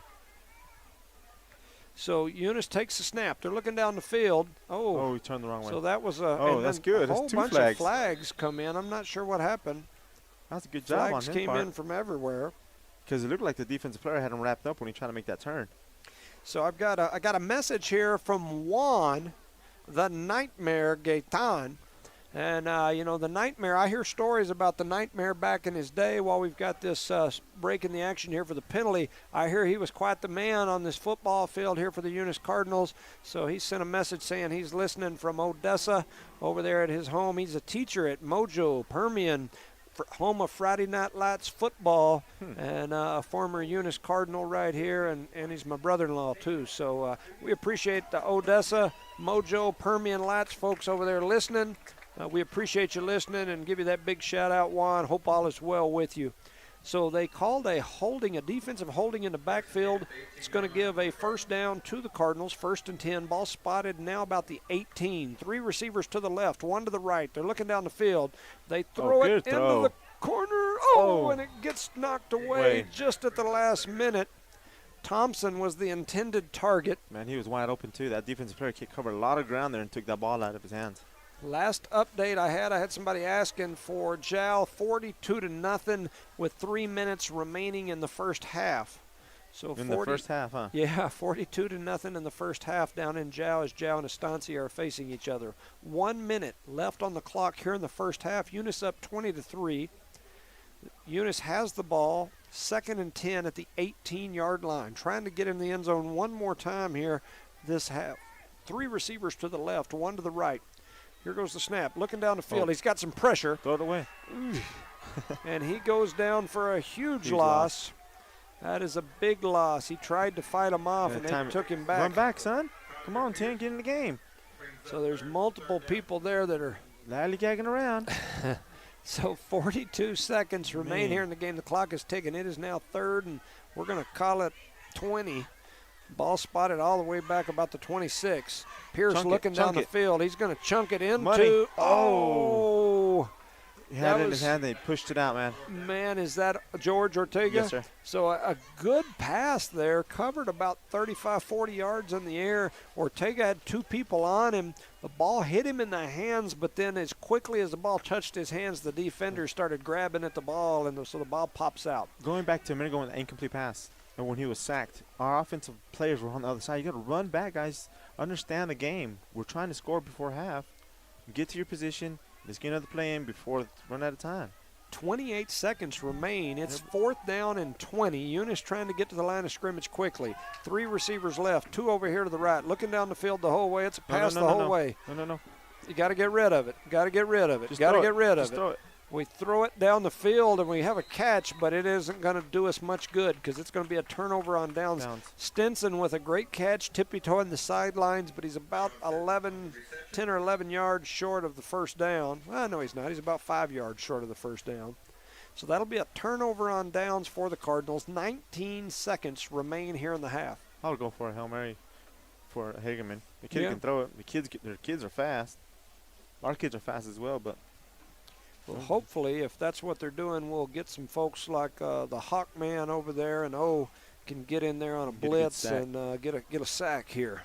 So 19 seconds remaining. Hagerman takes over on downs. Ball spotted right at the 15-yard line. Unless they're going to go for a field goal. Man, I tell you, that kid that they've got over there, he can kick it. He reminds me of an old Sergio Contreras back in the day. I mean, golly, that kid can kick it. The last time we played, he tried 2 field goals for over 63 yards, 165-ish, 163-ish. I mean, just huge field goals, and he's got the leg. So Hagerman going to take a timeout here. It looks like they were discombobulated. We were 2 on the defensive side because we had 3. Hagerman had 3 players over here and 2 guys covering 3 players over here, and there's 2 people over there, and there's 3 players over there of Eunice. Yeah. It was kind of confusing all sides. So 20 to 3 here in the game. Hagerman's taking a timeout. We'll make sure to keep it here. We'll shout out to some of our folks that helped to bring these games to everyone. The Eunice Public Schools, Dwayne Haynes, Cynthia Sims, Rosendo, Matt Coy, Kenny Reed, Ashley Davis, David Gallegos, and all the staff. Cardinal Hardware, Ashley Davis, Chip Myers, Miss Ortega, and all the staff. The City of Eunice, we mentioned their staff. Redbird Gas, Bart Parker and gang. Zia Auto Shop, the Whitmire family. IPS, Philip Ingram, Donnie Graham, my old buddy down there. And make sure we shout out to another employee of theirs, Tyler Briones. We appreciate you. It's your birthday, so thank you guys for sponsoring us. Back to the field. It is 1st and 10. 19 seconds remain here in the half. Bobcats with the ball. They throw it down the field. We've got an interception by Hyan Castro. He's got a little space. He's down to the 25, the 20, the 19, the 10, 5. He breaks the tackle, and he's in all the way for a touchdown. And I just saw a flag come flying in over there. Oh, come on. That flag hit the field after he's in the end zone. So would that be against Eunice? I'll be interested to see. I saw that flag come out and fly out after he was in the end zone, and it flew out from right over there in front of their coach. I mean, look where their coach is at. So I don't know, 72 for Eunice, throws hands up in the air. They're pointing back our direction, so they're going to call this back. Of course. Well, Coach throw his hat down.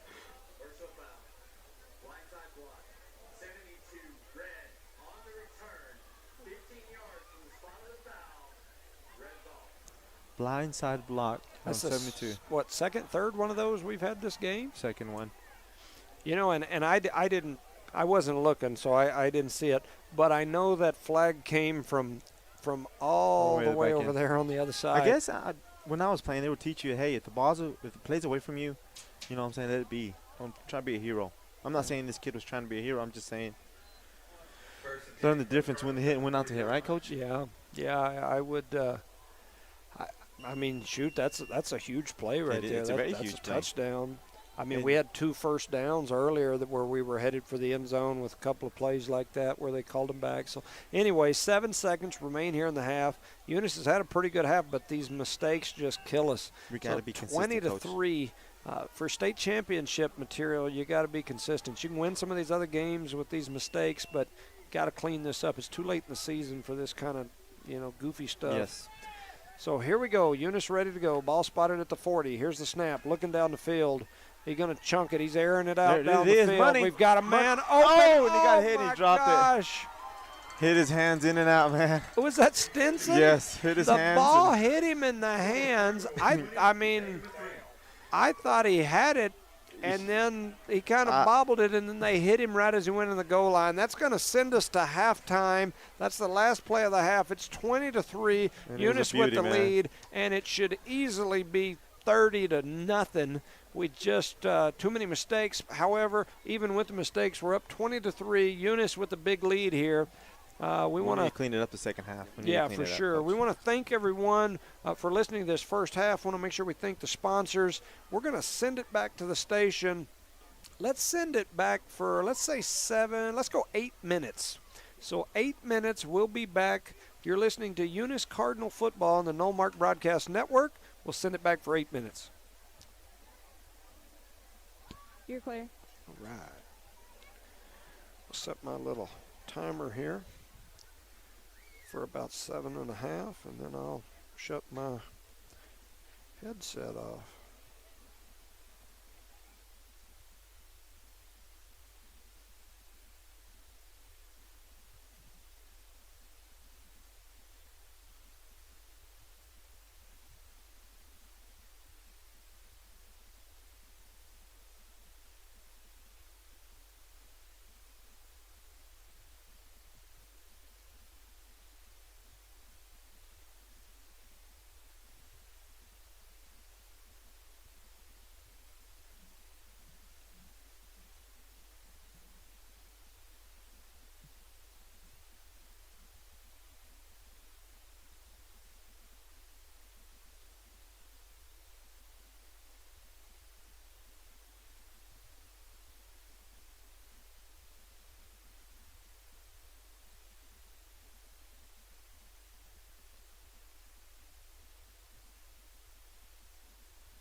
1 minute.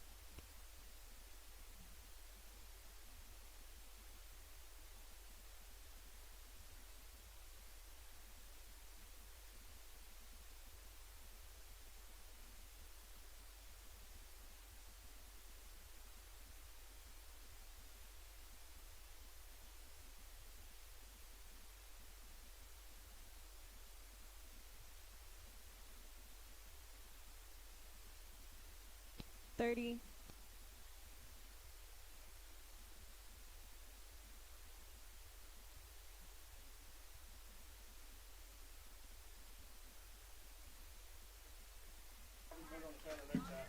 Ten. 5. 3, 2, 1, go. Welcome back, ladies and gentlemen, to Nullmark Broadcasting's coverage of Eunice Cardinal football, as your Eunice Cardinals are hosting the first round of the 2A New Mexico Activities Association State Football Playoffs. I'm Jimmy Jones alongside Rosendo Caballero and Charlie Fairbrush on camera. As we've mentioned before, tonight is likely the last home game for this Eunice Cardinal football team and the final home game for these Eunice High School seniors ever. So pretty important night. I know my wife was all teary-eyed earlier saying, "This is the last time Obi's going to play at home." And so anyway, with 7 minutes remaining here at halftime, the Cardinals lead 20-3. You know, some really great offensive play by the Cardinals, done just an amazing job. 20-3. They've scored 3 touchdowns, had at least 2 called back, just some bonehead errors on their part. We've mentioned those things throughout the year. The one positive for sure that you got to take after that half is we didn't have the turnovers. Yes. I better knock on some wood. Don't want to jinx us. Don't say nothing about it until the end of the game. We didn't have the turnovers that half that we've had every half all season long. Yeah. So, now we've had some turnovers on downs. We've had some penalties that cost us at least 2, maybe 3 touchdowns, cost by penalties. And so, but with all of that, ultimately they played a pretty dang good half. 20-3 is a lot better half than the last time we played this exact same team. That's an understatement. Yeah, I don't want to say that. But we need to clean it up a little bit on the offensive side. We need to clean it up. Agree. We need to be more consistent on the passing, more accurate, I guess you can say. Yeah. And Yeah, I definitely agree. That's a pretty good picture. Yeah, there's a really cool picture that the newspaper staff, they're sitting in the booth beside us, and they were showing us. It looks like the Jow game is over. It's 50-0, and the game is over. I'm not sure if that was at halftime. If one of you out there knows, let me know. I don't know if that's before half or if they scored again after half. I'm assuming that's got to be before half. So they play to the end of the first half. It's 50-0. The game is over down in Jow. So the Panthers continue to roll. They are moving on for sure to the next round. Haven't heard any scores from around the league or around the state on other games from down in this area. I know Tatum was playing earlier today, and they were playing in Logan? I think in the semifinals against Logan. And then I don't know if Lovington played this weekend or not. I'm not real sure. I know Hobbs plays tomorrow. They've got a Saturday 1 o'clock game. Where at? And 2 o'clock. So Hobbs plays tomorrow. They have the 2 o'clock game, and they'll play at home. They get to host that first round. And so I believe they're playing, I think it's El Dorado that they have, yes. So the newspapers waving their head yes at me. So, good luck to all the Lee County teams as they are all moving into the playoffs. And so That's pretty impressive, huh? yeah, and Lovington's the top seed in their class this year, and so they've done a good job. And so anyway, Eunice, Jow, Hobbs, Lovington, and Tatum. yeah. So anyway, shout out to my wife. She's down there sending me messages and whatnot. She kind of plays, when I'm up here, she kind of plays my go-between from all the messages from people out in the community. They send messages to her, and then she forwards them up to me a lot of times. Yeah, but she just sent me a deal saying that it's official. You know, she's been working on a double master's degree for several years, and she's going to graduate. I guess it's official now that she'll graduate this semester, and with a double master's degree. So pretty neat deal. And so she's going to graduate in December. So pretty good deal. Does that make her the smartest one in the house? For sure smarter than me. I'm not on very paper, smart. right? Yeah, absolutely. Good job. Congratulations. I'm not the sharpest tool in the shed by any means. And, you know, and so. Back to this football thing. I forgot they were off for 2 weeks. No contact, not playing anything. Yeah. And they, hindsight's 2020, so they're actually doing pretty good. We're not having any turnovers. Yeah. Just other than the penalties, but offensively, I can say we're fair for being off for 2 weeks. And I can see the 2 weeks may have helped us. And what I mean by that is I can see a little bit better movement out of Tippett. I can see a little bit better movement out of Benton. You know, some of those kids that were kind of banged up throughout the year look like they're moving a little more agile and getting around out there better. And so that 2 weeks may have helped us in that aspect of things. You know, we keep talking about kind of the cleanup on penalties and things like that. I truly believe that those are things that these kids can easily switch. I mean, you can kind of turn a lot of that stuff off. I'm pretty sure coach is in there talking to them about it. Yeah. We're smarter than these guys. Come on. We're not built this way. Type of stuff. So Hagerman is headed back out onto the field. 2:20 on the clock. We've mentioned this before. The Cardinals tend to not come out until after the horn goes off. We've actually got penalized for it this season. I still, to this day, and if somebody out there knows different to me, I'd love to hear it because I don't know. But we often get ourselves in a bind because we don't come out onto the field until after the horn goes off. Like, I've never seen that. Superstitious on the coach's part. Yeah, I have no idea why they do that. Have no idea. I'm not real sure. We got a visitor in our booth. We got a what? Oh, yeah. When? Oh, yeah. Yeah. Yes. Yeah, when we have, and just so you people out there understand how this works, when we're on, when we have a game streaming and we're on the radio station, we have the radio station, it's live, and then we have the stream. And the radio station, when we send it back to the station, they have they're playing commercials on the radio station. But it's kind of like, I think back when I was a kid, and I may be dating myself, but when you had that old school satellite that you had to go out there and crank with your hand and turn over to like WT4 or whatever, and you could pick up HBO and maybe watch somebody's news. And when that news would be on a commercial. You said HBO. back in the old days, you know, when the news was on a commercial, back when you were watching it through satellite, the satellite didn't go to commercial. Right. So you were sitting there watching the anchors chit-chat and talk about whatever they were going until they brought them back live. You saw the whole thing. Well, that's kind of the way this system is set up. When we send it back to the radio station, we know that we're still live here, and we know that people that are watching HobbsAmerica.com or the Eunice YouTube channel, we know you guys can hear us, and we try our best to make sure we don't say anything crazy. Yeah, you know, you just get a few gentlemen up here in a booth talking. You never know what might come out. But now we understand that, so we've got a couple of messages. We even had somebody come over and tell us, just so y'all know, y'all were live. We definitely do know that. So the Cardinals have now come back onto the field right as the zeros hit the clock, and then the press box put 3 more minutes on the clock to allow them to warm up. And so, anyway, it's like I said, I'm not sure if that's normal or not. And so, like I said, if anybody out there knows if that's normal, it's what we do. It's what we've done for the last several years. And so, I'm not sure. Keep doing it, huh? Yeah, I guess so. Because the refs huddle out there, just talk about it. Okay. Yeah, seems to be no big deal, so it's okay with me. Let's see. I got a message here saying Tatum is up 16-0 at the end of the first quarter, and that Lovington has a bye this week. And so appreciate that info. Appreciate people letting me know. And thank you for listening as well, whoever y'all are. Yeah. We appreciate that. We definitely appreciate you. You know, as we've mentioned this year, I've been doing this now a few years, And I'm a rookie, so bear with me. it's pretty neat because in all the times that I've helped and done this, we've never got like letters and all the thank yous.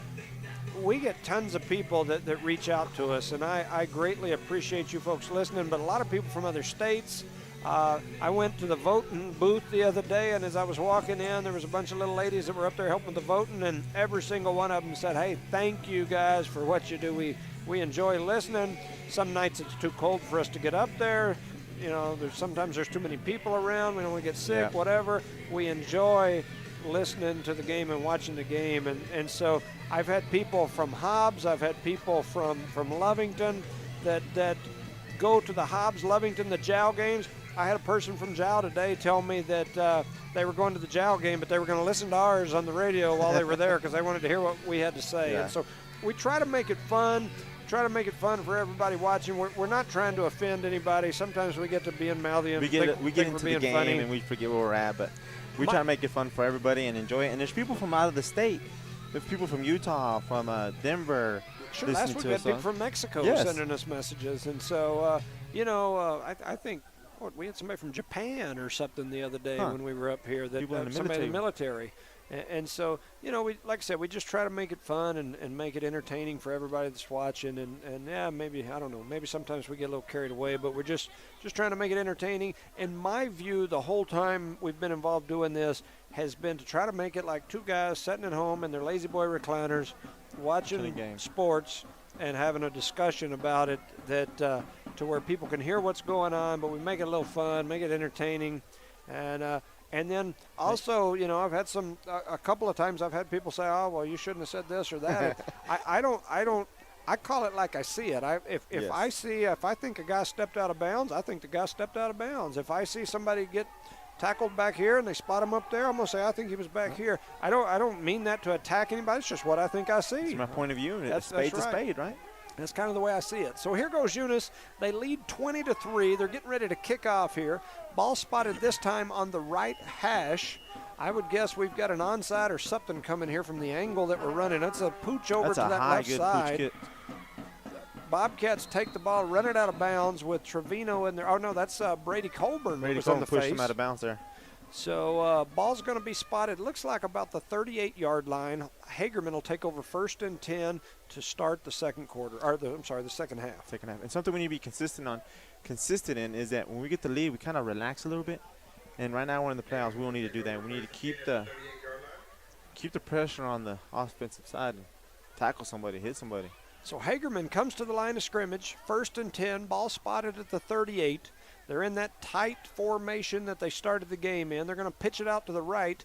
They turn him back in, and then a whole host of Cardinals. That was Jerry Hawkins that did his job out there and turned him in, and then the entire rest of the Cardinal team, with the exception of about two, finished the tackle off. It's good gang tackling out there. So they they give the guy a little bit of forward progress, forward momentum before he gets driven back 10 yards. So they spot it as about a 3-yard loss. Ball spotted now at we'll call it the 35. It's probably between the 35, 34. Tight formation again for the Bobcats. They come to the line of scrimmage. They hand it straight up the middle. And I think that's Trevino. Brandon Trevino comes flying through, plugs up the hole, and then the rest of the Cardinals once again pile in there. Ovi's in there. I saw Jonathan Caballero jump in there. The big speaker, Billy Hobbs, says Ovi Ontiveros made the tackle, and so he'll take it, I'm sure. It looked like Trevino got there first to me, and then the rest of them piled in, which is a good thing. It's 3rd, and we're going to call it 12. Ball spotted about the 35-yard line, maybe the 36. Brandon's playing with a purpose out there, isn't he? He's doing a great job. 10 minutes and ticking. They run that little pass play from the tight formation. It was broken up by Kevin. Did you see that? Kevin Garcia almost played receiver on that play. It was kind of a strange-looking little pass play. But he came through and got the passing lane and, tipped the other hands. Almost like in basketball when you step in the passing lane and head the other direction for a layup. He almost headed the other direction for a touchdown. So Hagerman's going to have it 4th, and we'll call it 12. See, they adjusted back here, like you said. And they are scooting back. Looks like they're going to be in the punt formation. They snap it. They punt it. I see flags flying. That is a high punt. Catch that. Oh, my goodness. Oh, and somebody comes running in there and jumps on it. Stinson. So Sean Stinson saves the ball. There's flags everywhere over here. I say flags everywhere. I saw the flags flying on that side of the field. Is it on Eunice? Oh, it's the decline. It's a false start on Hagerman. Yeah, We'll decline it. He's doing all kind of stuff. That look, what was that dance called? The Cabbage Patch or whatever? He looked like I don't know what he was doing. Official looked like he was doing the Cabbage Patch. Did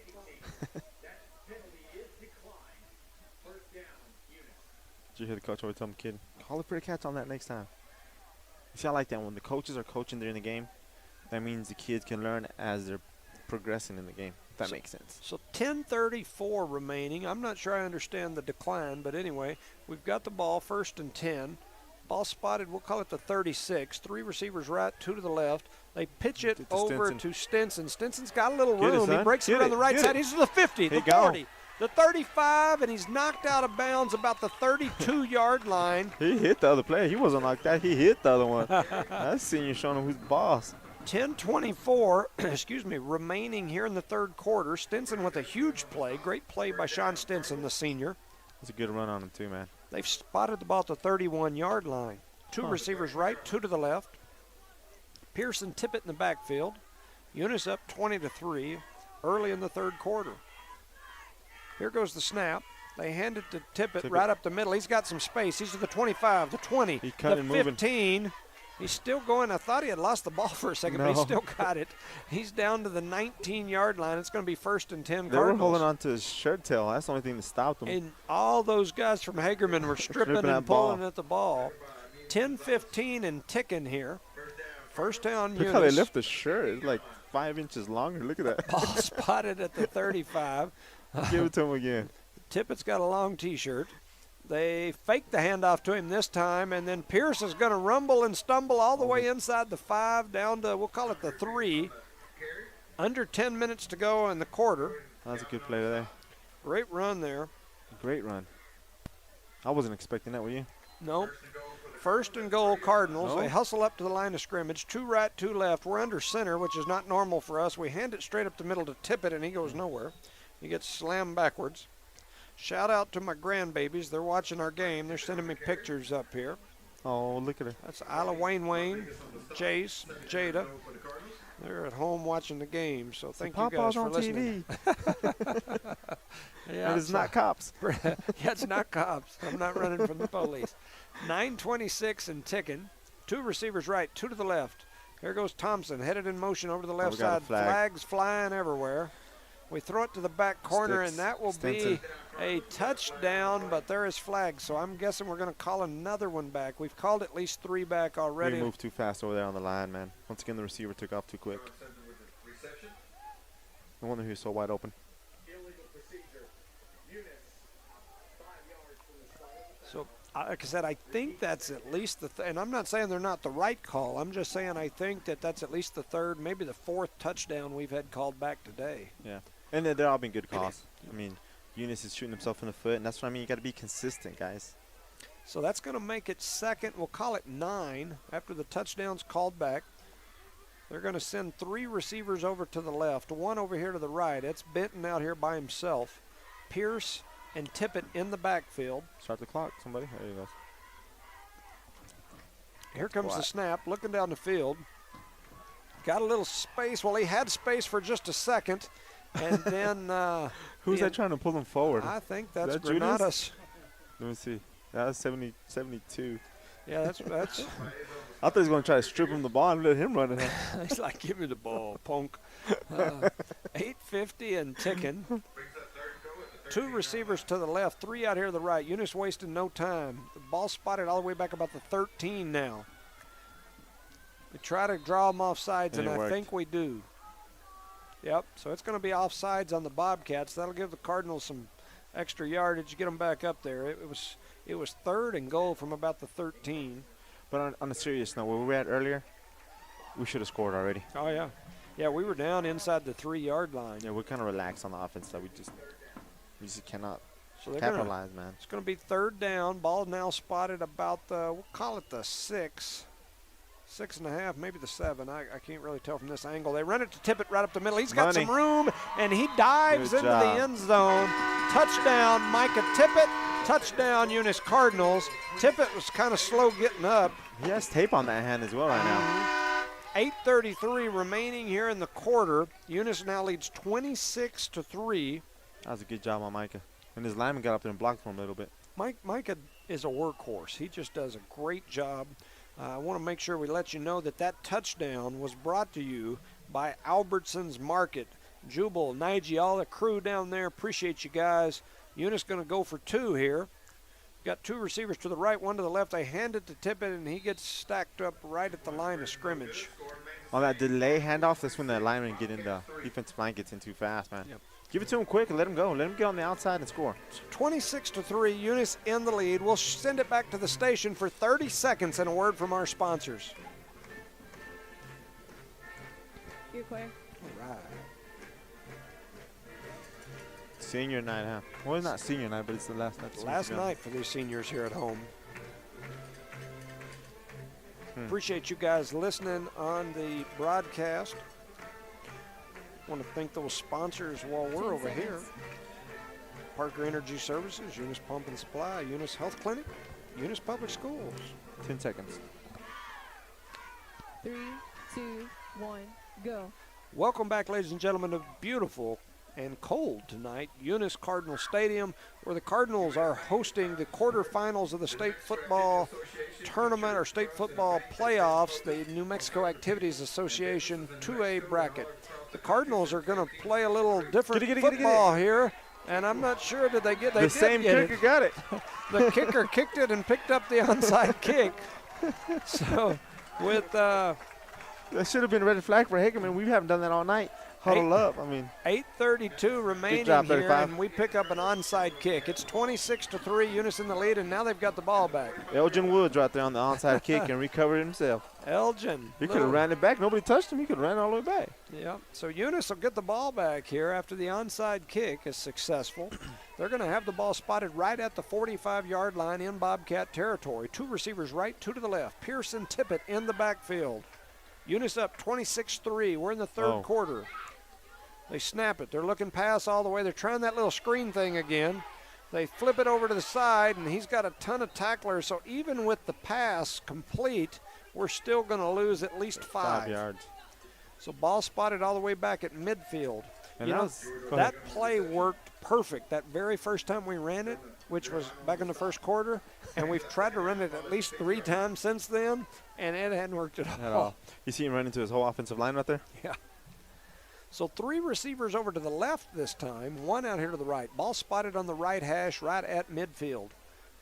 Pearson Tippett in the backfield. They fake the handoff. Pierce takes it up the middle. He's got some big room. 35, 30, 25, 20. He's rumbling, stumbling. He could go all the way. Now he's in a pushing match. He looked like he was in a mosh pit at one of them old 1990s rock concert. He was in there bumping around and shoving. Everywhere. And he's knocked out of bounds about the 8-yard line. I think he stepped out of bounds. He was bored. Yeah. He just stepped out of bounds. That was a good run by the quarterback there. He was moshing it there for a little bit. 7:45 remaining here in the quarter. And we got Kevin in the game as running back. Kevin Garcia back there with Pierce.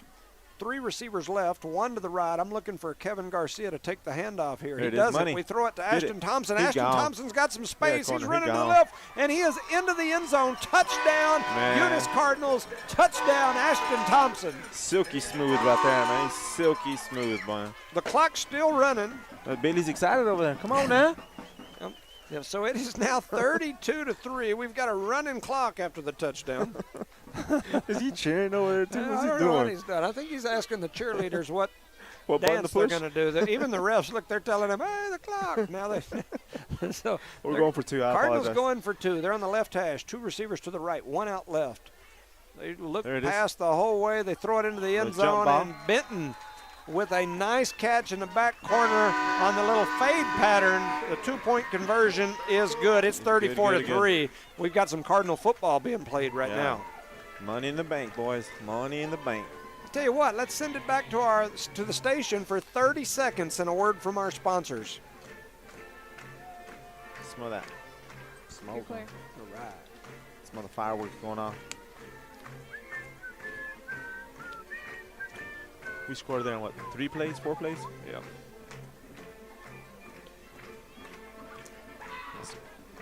15.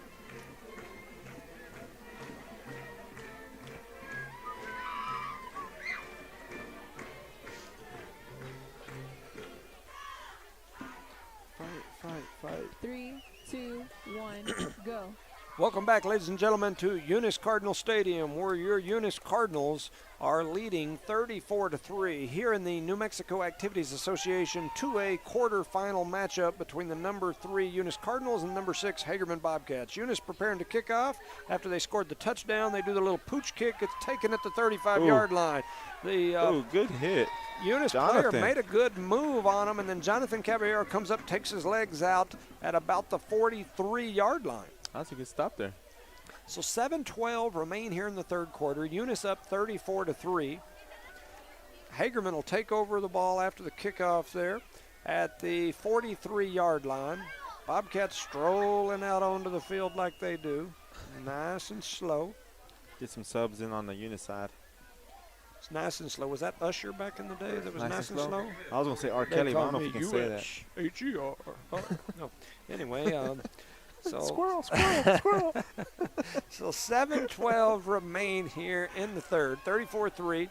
Hagerman steps to the line of scrimmage. They're spreading it out now. 3 receivers to the right, 1 to the left. Quarterback and the running back in the backfield. They snap the ball. They're looking past the whole way. Got some pressure coming from a lot of different sides. And they got him finally wrapped up by number 54. That is Ryan Teague. Ryan Teague. So Ryan Teague gets in there.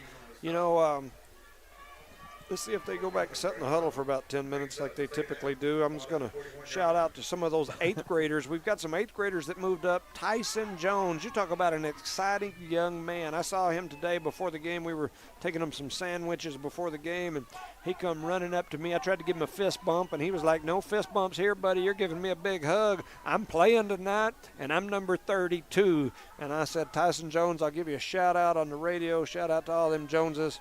Atlee Ball, number 45, and Elijah Melanson, number 34, some of our 8th graders that are dressed out here tonight. Hagerman back to the line of scrimmage. They snap. They're going to try to run it right up the middle. They've got some running room. Ooh, John got him. Man, barely got him. He got him. Good job, son. Jonathan Caballero comes in and does some ankle biting there, knocks him to the line of scrimmage, but not before they pick up the first down. So it's going to be 1st and 10. Ball spotted at the 47-yard line, 6:14 on the clock. They got a first down on that too, huh? Yep. I was told that they've also got an 8th grader on the line. Let me see here. Is that one of our defensive 8th graders right there? That's number 45. 4-5. Atlee Ball. Is that him on this side maybe? That's the only person I can see that might be. That is him. He's in there. He's the defensive tackle, number 45. He's trying to get around the line right now. They throw the ball down the field, and that is an amazing catch by the Hagerman Bobcats. It was a better hit by Kevin. Yeah, they pick up a big chunk of yards right there. The 8th grader getting some playing time. That's Ball, number 45, a young man that's got a lot of time left to play. He's going to come off the field now, and we've got some seniors that went in there for him. Tighten up that defense a little bit, huh? Leo and Antonio head in. Ball's pretty big, ain't he? For an 8th grader. Big young man. Atlee Ball, number 45. Atlee Ball.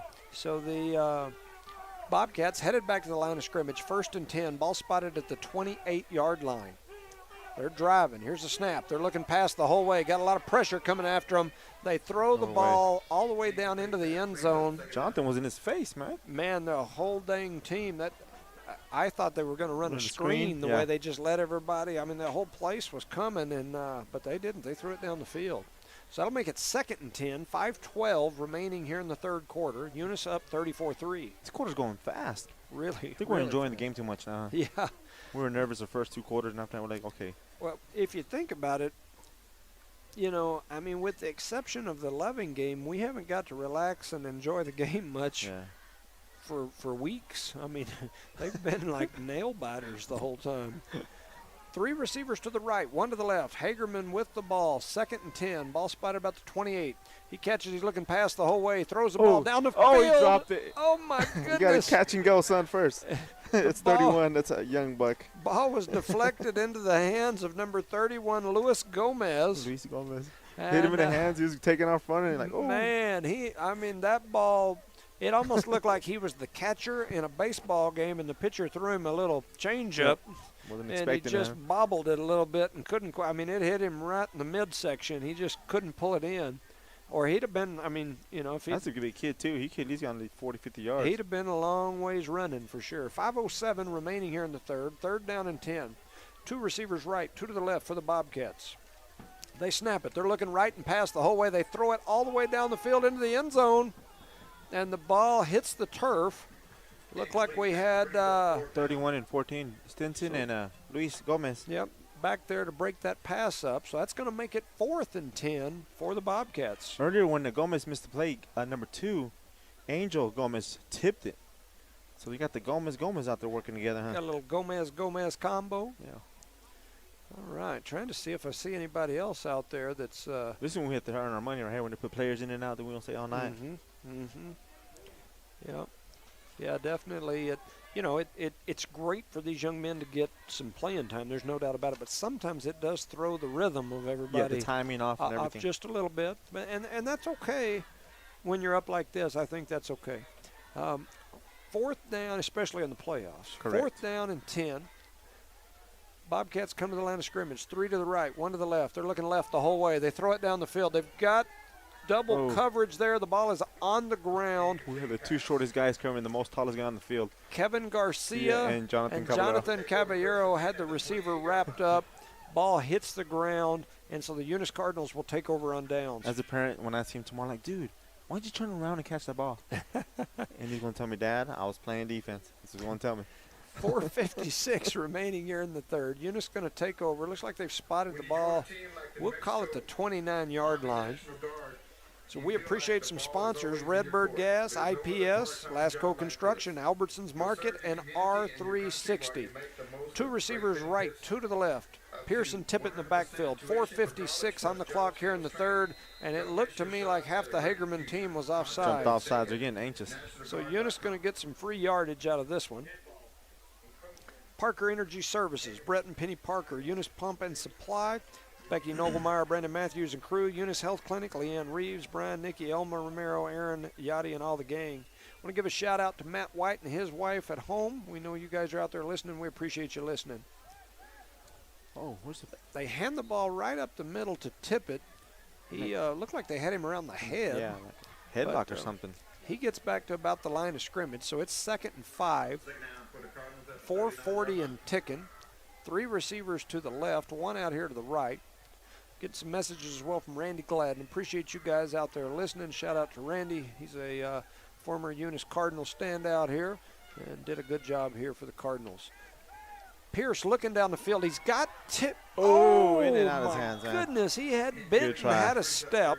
He laid out. The ball was in his hands, but it would have been an amazing catch if he came down with it. It probably would have fell out when he hit that turf, but it was a good effort on number 10. Randy Gladden went to school with Juan Gaitan. Oh, yeah? They all played on the same team? Yeah, I think Randy was a quarterback, and Juan was either the running back or the fullback back then. Yeah. I might be wrong. Correct me if you heard me. I'm sure those guys will let us know for sure.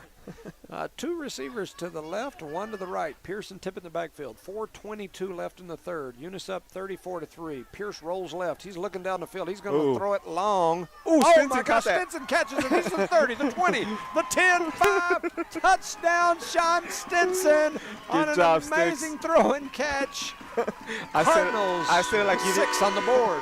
I said it like if you couldn't catch nothing. I'm like, he caught that. No, but it was a good catch on his part, man. He's coming out tonight, man. He's showing off out there, ain't he? So 40-3 in favor of the Cardinals here. Good job, man. After a great throw and catch. And that kid catches, runs it north and south. He don't do anything different. The Bobcats tried to make a play on the ball back there, and the ball went just over the fingers of the Bobcat defender and hit Stinson, and you could tell at first it was like, oh my gosh, that ball got to me. Yeah. And then he was off to the races. So Eunice going to go for 2. They've got an interesting setup here. 4 receivers to the right, 1 to the left. They're setting it up on the left hash. Pierce in the backfield by himself. Here comes the snap. Give it They're to going him. to pitch it over There it is. to Stinson. Stinson's got a little space. Oh, he was Oh, stopped my at the line. goodness. He Got hammered at the 1 yard line, and I think the guy that hammered him about killed himself. That's the quarterback. Yeah, there's like ear pads coming out of his helmet and whatnot, and he's going to the wrong huddle. He still has his head down. I think he's headed to Allsup's to get a corn dog. He might be hungry. Man.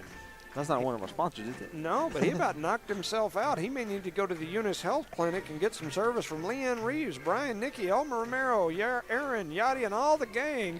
They can help him.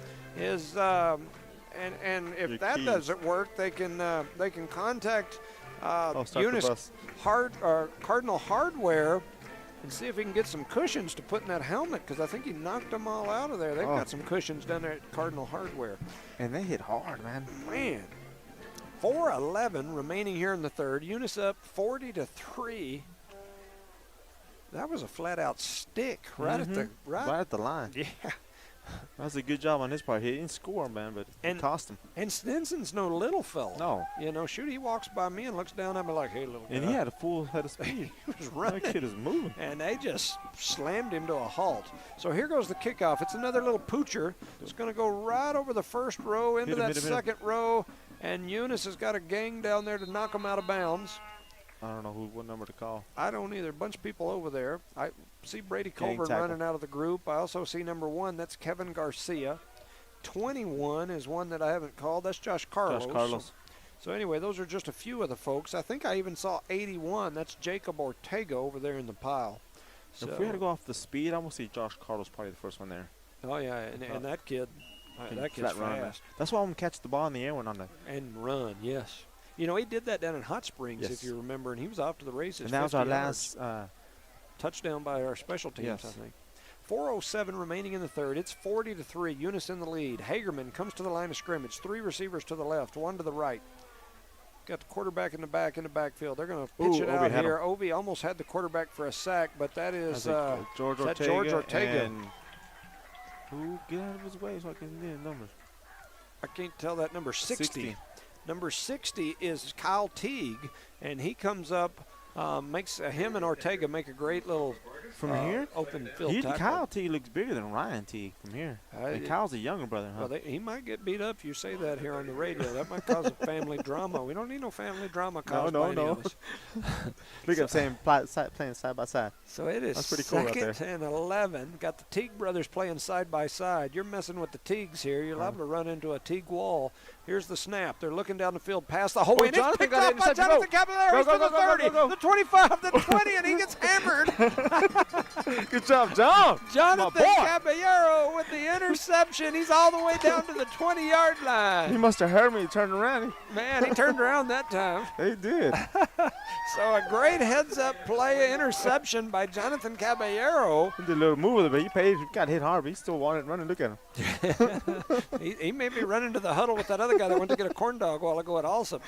3:10 and ticking here in the third. With That was the quarterback for Hagerman that come up and hit him there at the end. That's the same guy who hit Sticks over here. Was it? Stinson, yes. That guy's going to knock himself unconscious. We really may need Eunice Pump Inspire. The city of Eunice, they got fire, folks. There's some lights out there. I know. I don't know what's going on, but the police are rolling deep. That's telling you. one time out there in the audience. That's going to distract our receivers. Just I'm turn that telling off. you, scaring me. Here goes the snap. They're looking right. They got a man out there, and And it is it going is to be Ashton Thompson Look with a at that. heck of a catch Beautiful. and a touchdown. Woo, Ashton Thompson. Was he 5 for 5? Man, That boy's on fire. he's got hands of glue today. He must have been holding one of them fly traps, some I sticky don't know. deals that hang from the ceiling. I'm going to tell you something. And after the 11 game, I asked him, man, what's going on? You're catching the ball running great now. I got contacts. I don't know if he was telling me the truth or not, but that kid jokes around. But he's a great player. Ashton Thompson with the touchdown on a great throw from Conager Pierce. It is now 46-3 here in favor of Eunice, and they're going to go for 2 again. 2 receivers to the right, 2 to the left. Pierce and Tippett in the backfield. They've set up on the right hash. Here goes Thompson in motion. They don't hand it to him, and they're going to throw the – see, that's the part I don't understand. They're going to – Delay game on Eunice? Oh, no, false start. you know, you hate to complain about stuff, and that's a false start. I get it. but it's the same thing, and we do it on that play right there. And sometimes they blow it dead. Sometimes they let them run the play and then penalize it after the fact. It's like, which is it? Are we going to blow the play dead? Or, anyway, all right, so 2:34 remaining here in the third quarter. We're in a 2-point conversion attempt. Eunice scoots the ball back 5. They're going to try the 2-point conversion from the 7-yard line now. They snap it. They're looking over into the end zone for Benton, and he gets to it. Did he have his hand on the A little bit. He was playing some handsies, doing some arm wrestling with the defense, and he gets to the ball. So that's an amazing athletic play. It looked like by the Heisman, Zeke. didn't it? It looked like the Heisman was on him. It did. 48-3 in favor of the Cardinals.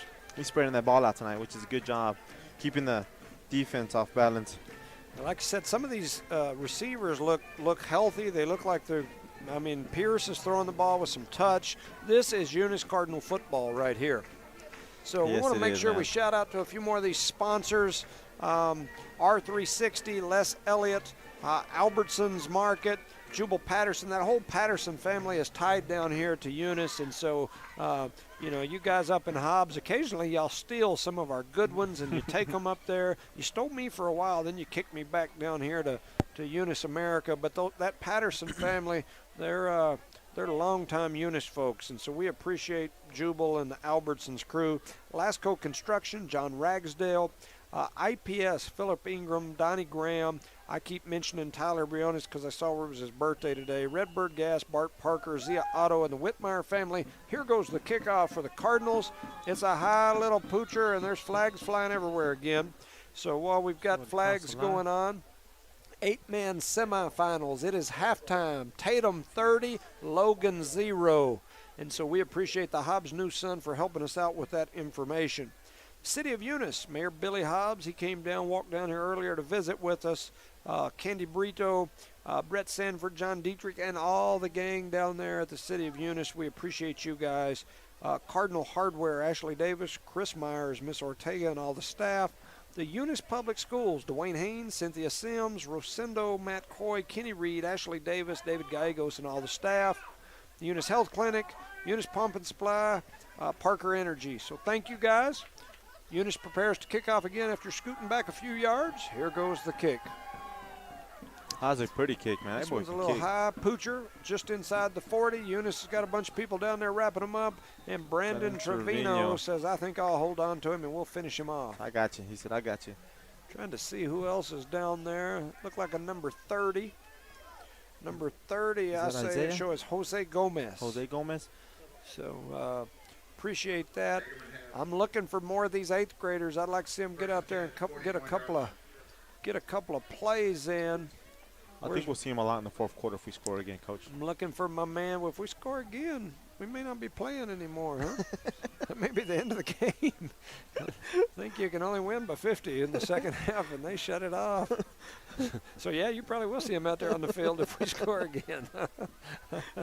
So, anyway, Hagerman doing their usual. They're taking their time and their timeout. They're in absolutely no hurry. Why you always got to state the obvious? If we score again, we might see them out there. And we might go home, too. Walk across that field on our way to go warm up in the car.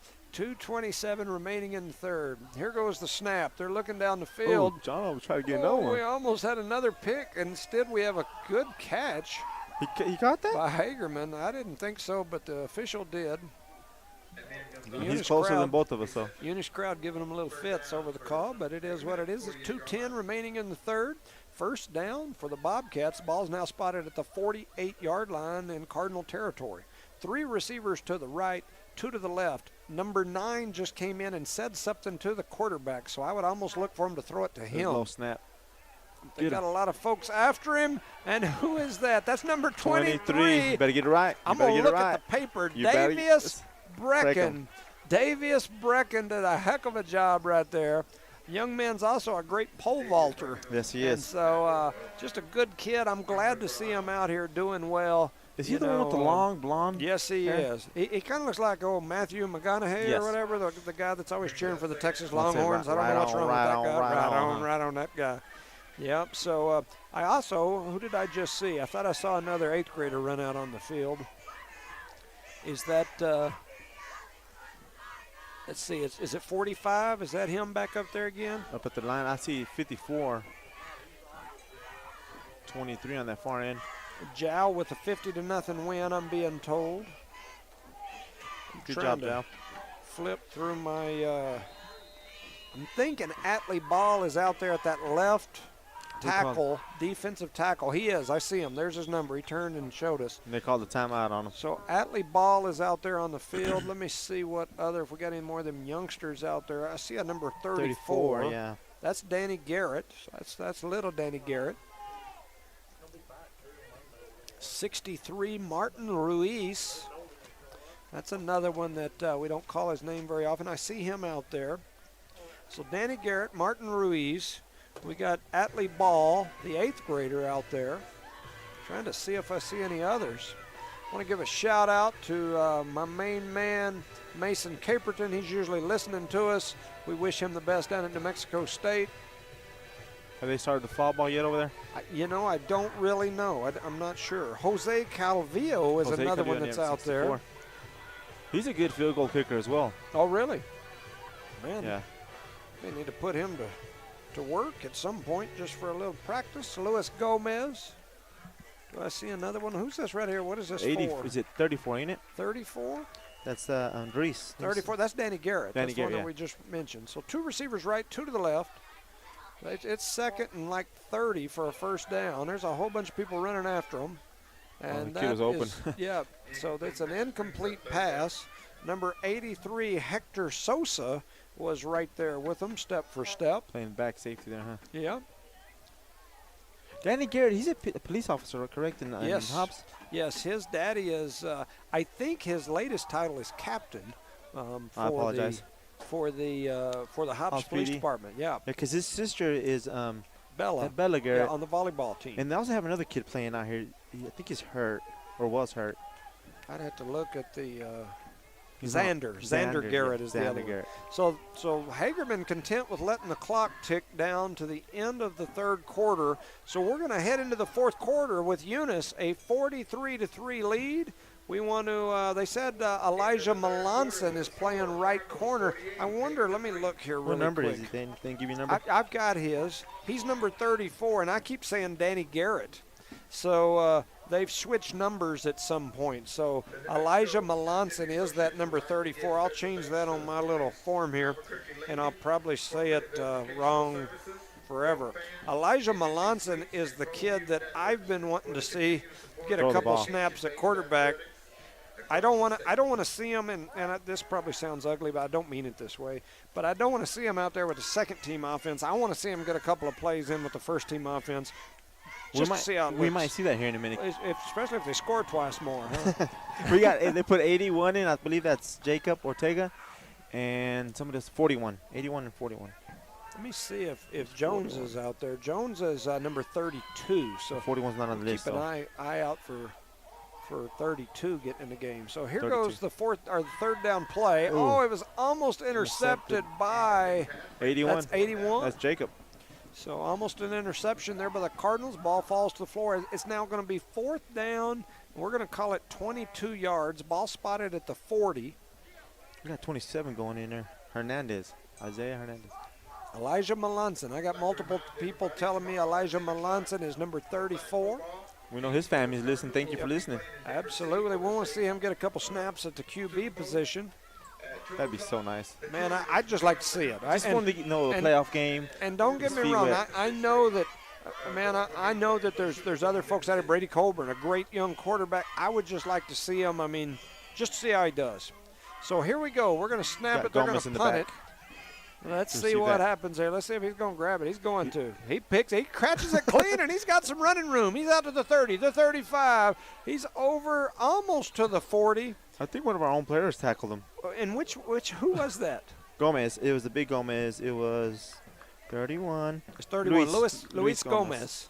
So a good play, a good catch there by Gomez. He fielded that punt clean and took off running with it, picked up some good positive yardage. He's a good basketball player as well. So, you know what? He's the freshman There that you was the go. tall Yes, kid sir. last year. Yes, I know knew who as soon that as I is. said basketball, you Yeah, got who he was. basketball got my wheels turning. I'm like, yeah, I know what you're talking He's a about good now. post player. He's kind of soft sometimes. So there's a timeout on the field, but the clock, well, now it's stopped. I was fixing to say we ran about an extra 30 seconds off the clock. 48-3, Eunice in the lead. Cardinals are going to try to start working some youngsters in here. Looks like they've still got their offensive line on the field, but they're trying to work some different folks in.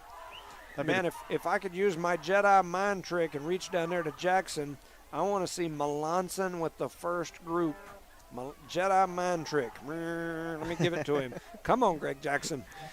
Was that Major League Voodoo? Let move the hands, magic fingers? Like these guys are doing. The kids down here playing the old Hobbs crazy deal that they do. Lean back to the right, to the left. Yeah, I like it. I like the kids are having a good time. I want to see Melanson in with the first group. Give him 2 or 3 plays, and then if that don't work, send him up here to set with us, and he can commentate. But I just like to see it. So the Cardinals are headed to the line of scrimmage. He's number 34, correct? Yes. 10 minutes, 50 seconds remain here in the game. 4 receivers to the left, nobody out to the right. They hand it to Josh Carlos. He's got a little space. He almost dropped the ball and he caught it again. He's out past the 50, the 45. He's running circles. We got flags flying everywhere. He's still on his feet. He's to the 30, still running. the 25, 20, 10, 5. Touchdown, Josh Carlos. We've seen everything there. Crazy run. He dropped it, picked it up, drank some coffee, turned around, hit somebody, came out the bounds, scored 50 yards. It's they're going to bring it back, but it looked really cool. It looked good. That's twice on this poor kid. He's did a good job. Shout out to Joey Melanson out there listening. Josh Carlos just did work. Happens. He probably ran 400 yards there to get 50. Man, 7 is Van Brecken, who we was giving all the credit last week for doing his brother's work. Went out there and tackled somebody in the back. So give it to him again. Man, heck of a run there by Josh Carlos. I can't believe he threw the ball in the air, bobbled it for 10 yards. It seemed like, Yeah. Oh, Josh. So 3 receivers to the right, 1 to the left. Pierce and Josh Carlos in the backfield. I guess they'll hand it to him again. This time the Bobcats will probably come after him. Here they come. They hand it to him again. He's got some space. Again. He's to the 40. He cuts it up almost the exact same place. He's all the way down to the 30. He's going to have a first down. I like that hesitation, man. He stops 5 yards before the guy gets near him and cuts. He looked like Fred Flintstone driving the little Flintstone cars. His feet were going. I was expecting Wilma to come running and jump in with him there. Leave him in, Coach. Oh, he took him out. So he's going to put Kevin in. 9:15 and ticking. It's 48-3. See, right now this is a good time to put the young buck in. Trying to see if I see any of them out there. 3 receivers to the right. I do see Mata out there. Number 7, that's Van Brecken. That's Little Brecken. He's in there. Garcia's going to take the handoff. He's headed over to the right side. They must have told him to do that. Did you see? I think they told him to do that. I see what you're saying, trying to put the ball in the middle of the field. No, he has his hands in there like, what's going on? I think they told him to fall down. I mean, because that didn't look like a slip to me. He just looked like he did a butt buster like you used to do out the high dive at the park when you want to show everybody how cool you were. I thought we were going to go for a field goal the way he slipped right there in the center of the field. So it's 2nd down and 13. I don't know what the heck that was. They hand it to Josh Carlos. He's got some room. He pops it out to the side. He's down to the 20, the 10, the 5, and he is spinning and all bouncing. the way down to about the 3, maybe the 2. He reminds me so much of, I think it's Matt Aguilar. Oh, yeah. A lot. Yeah. He even won his number, I believe. Yeah, Matt was 25. 25? So he's 21. Shout out to my buddy Matt. I'm sure he's probably out there listening. He was one giving me some information on the Arant guy that was the All-American here. So Eunice down to the 3-yard line. They're going to roll to the left. They've got Pierce looking. He's going to throw it into the end zone to number 40. Number 40 on my paper is Caden Jacobson. Caden Jacobson with the touchdown for Eunice, and that's going to be the ball game. It is 54-3. Eunice with the I got just corrected. Oh, yeah? George Gomez is the basketball player. Luis is his brother. Oh, okay. Okay. A lot of Gomez's, huh? Man, Gomez is everywhere. The Eunice Cardinals are victorious here in the quarterfinals. They're moving on to the semifinals. My understanding is that Eunice owes Texaco, they owe Tularosa, and they owe Jal. That is my understanding. I'm not saying that's 100% certain, but that's what I was told. And so, if Tularosa wins, which they're the higher seed, they probably should, we would be on the road to Tularosa next week. If Tularosa loses, I'm not sure where we would go because I'm not sure who Tularosa's playing. Let me look at my. Give me a second. Anyway, so if they lose, it's possible that we might get to play here, but I think that's the only way possible that we would get a home game is if Tularosa were to lose. They're playing Lordsburg. Lordsburg. And see, I don't know about Lordsburg. I don't know who owes who with Lordsburg, but I know from what I was told by coaches, we owe Jal, we owe Tularosa, and we owe Texaco.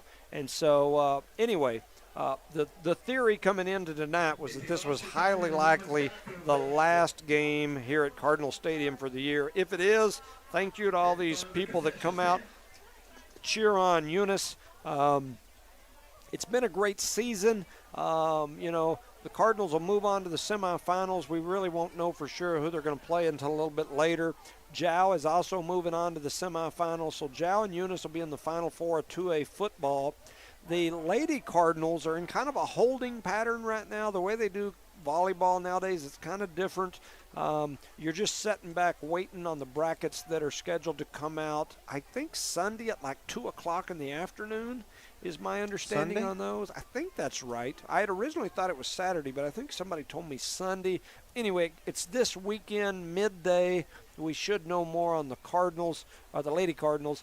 If they end up with a seed 8 through 12, 9, 10, 11, 12. So 9, 10, 11, 12, they'll be on the road. If they end up with a seat 5 through 8, they'll get to host. Looking at it on paper, I kind of tried to do my little configuring on that stuff.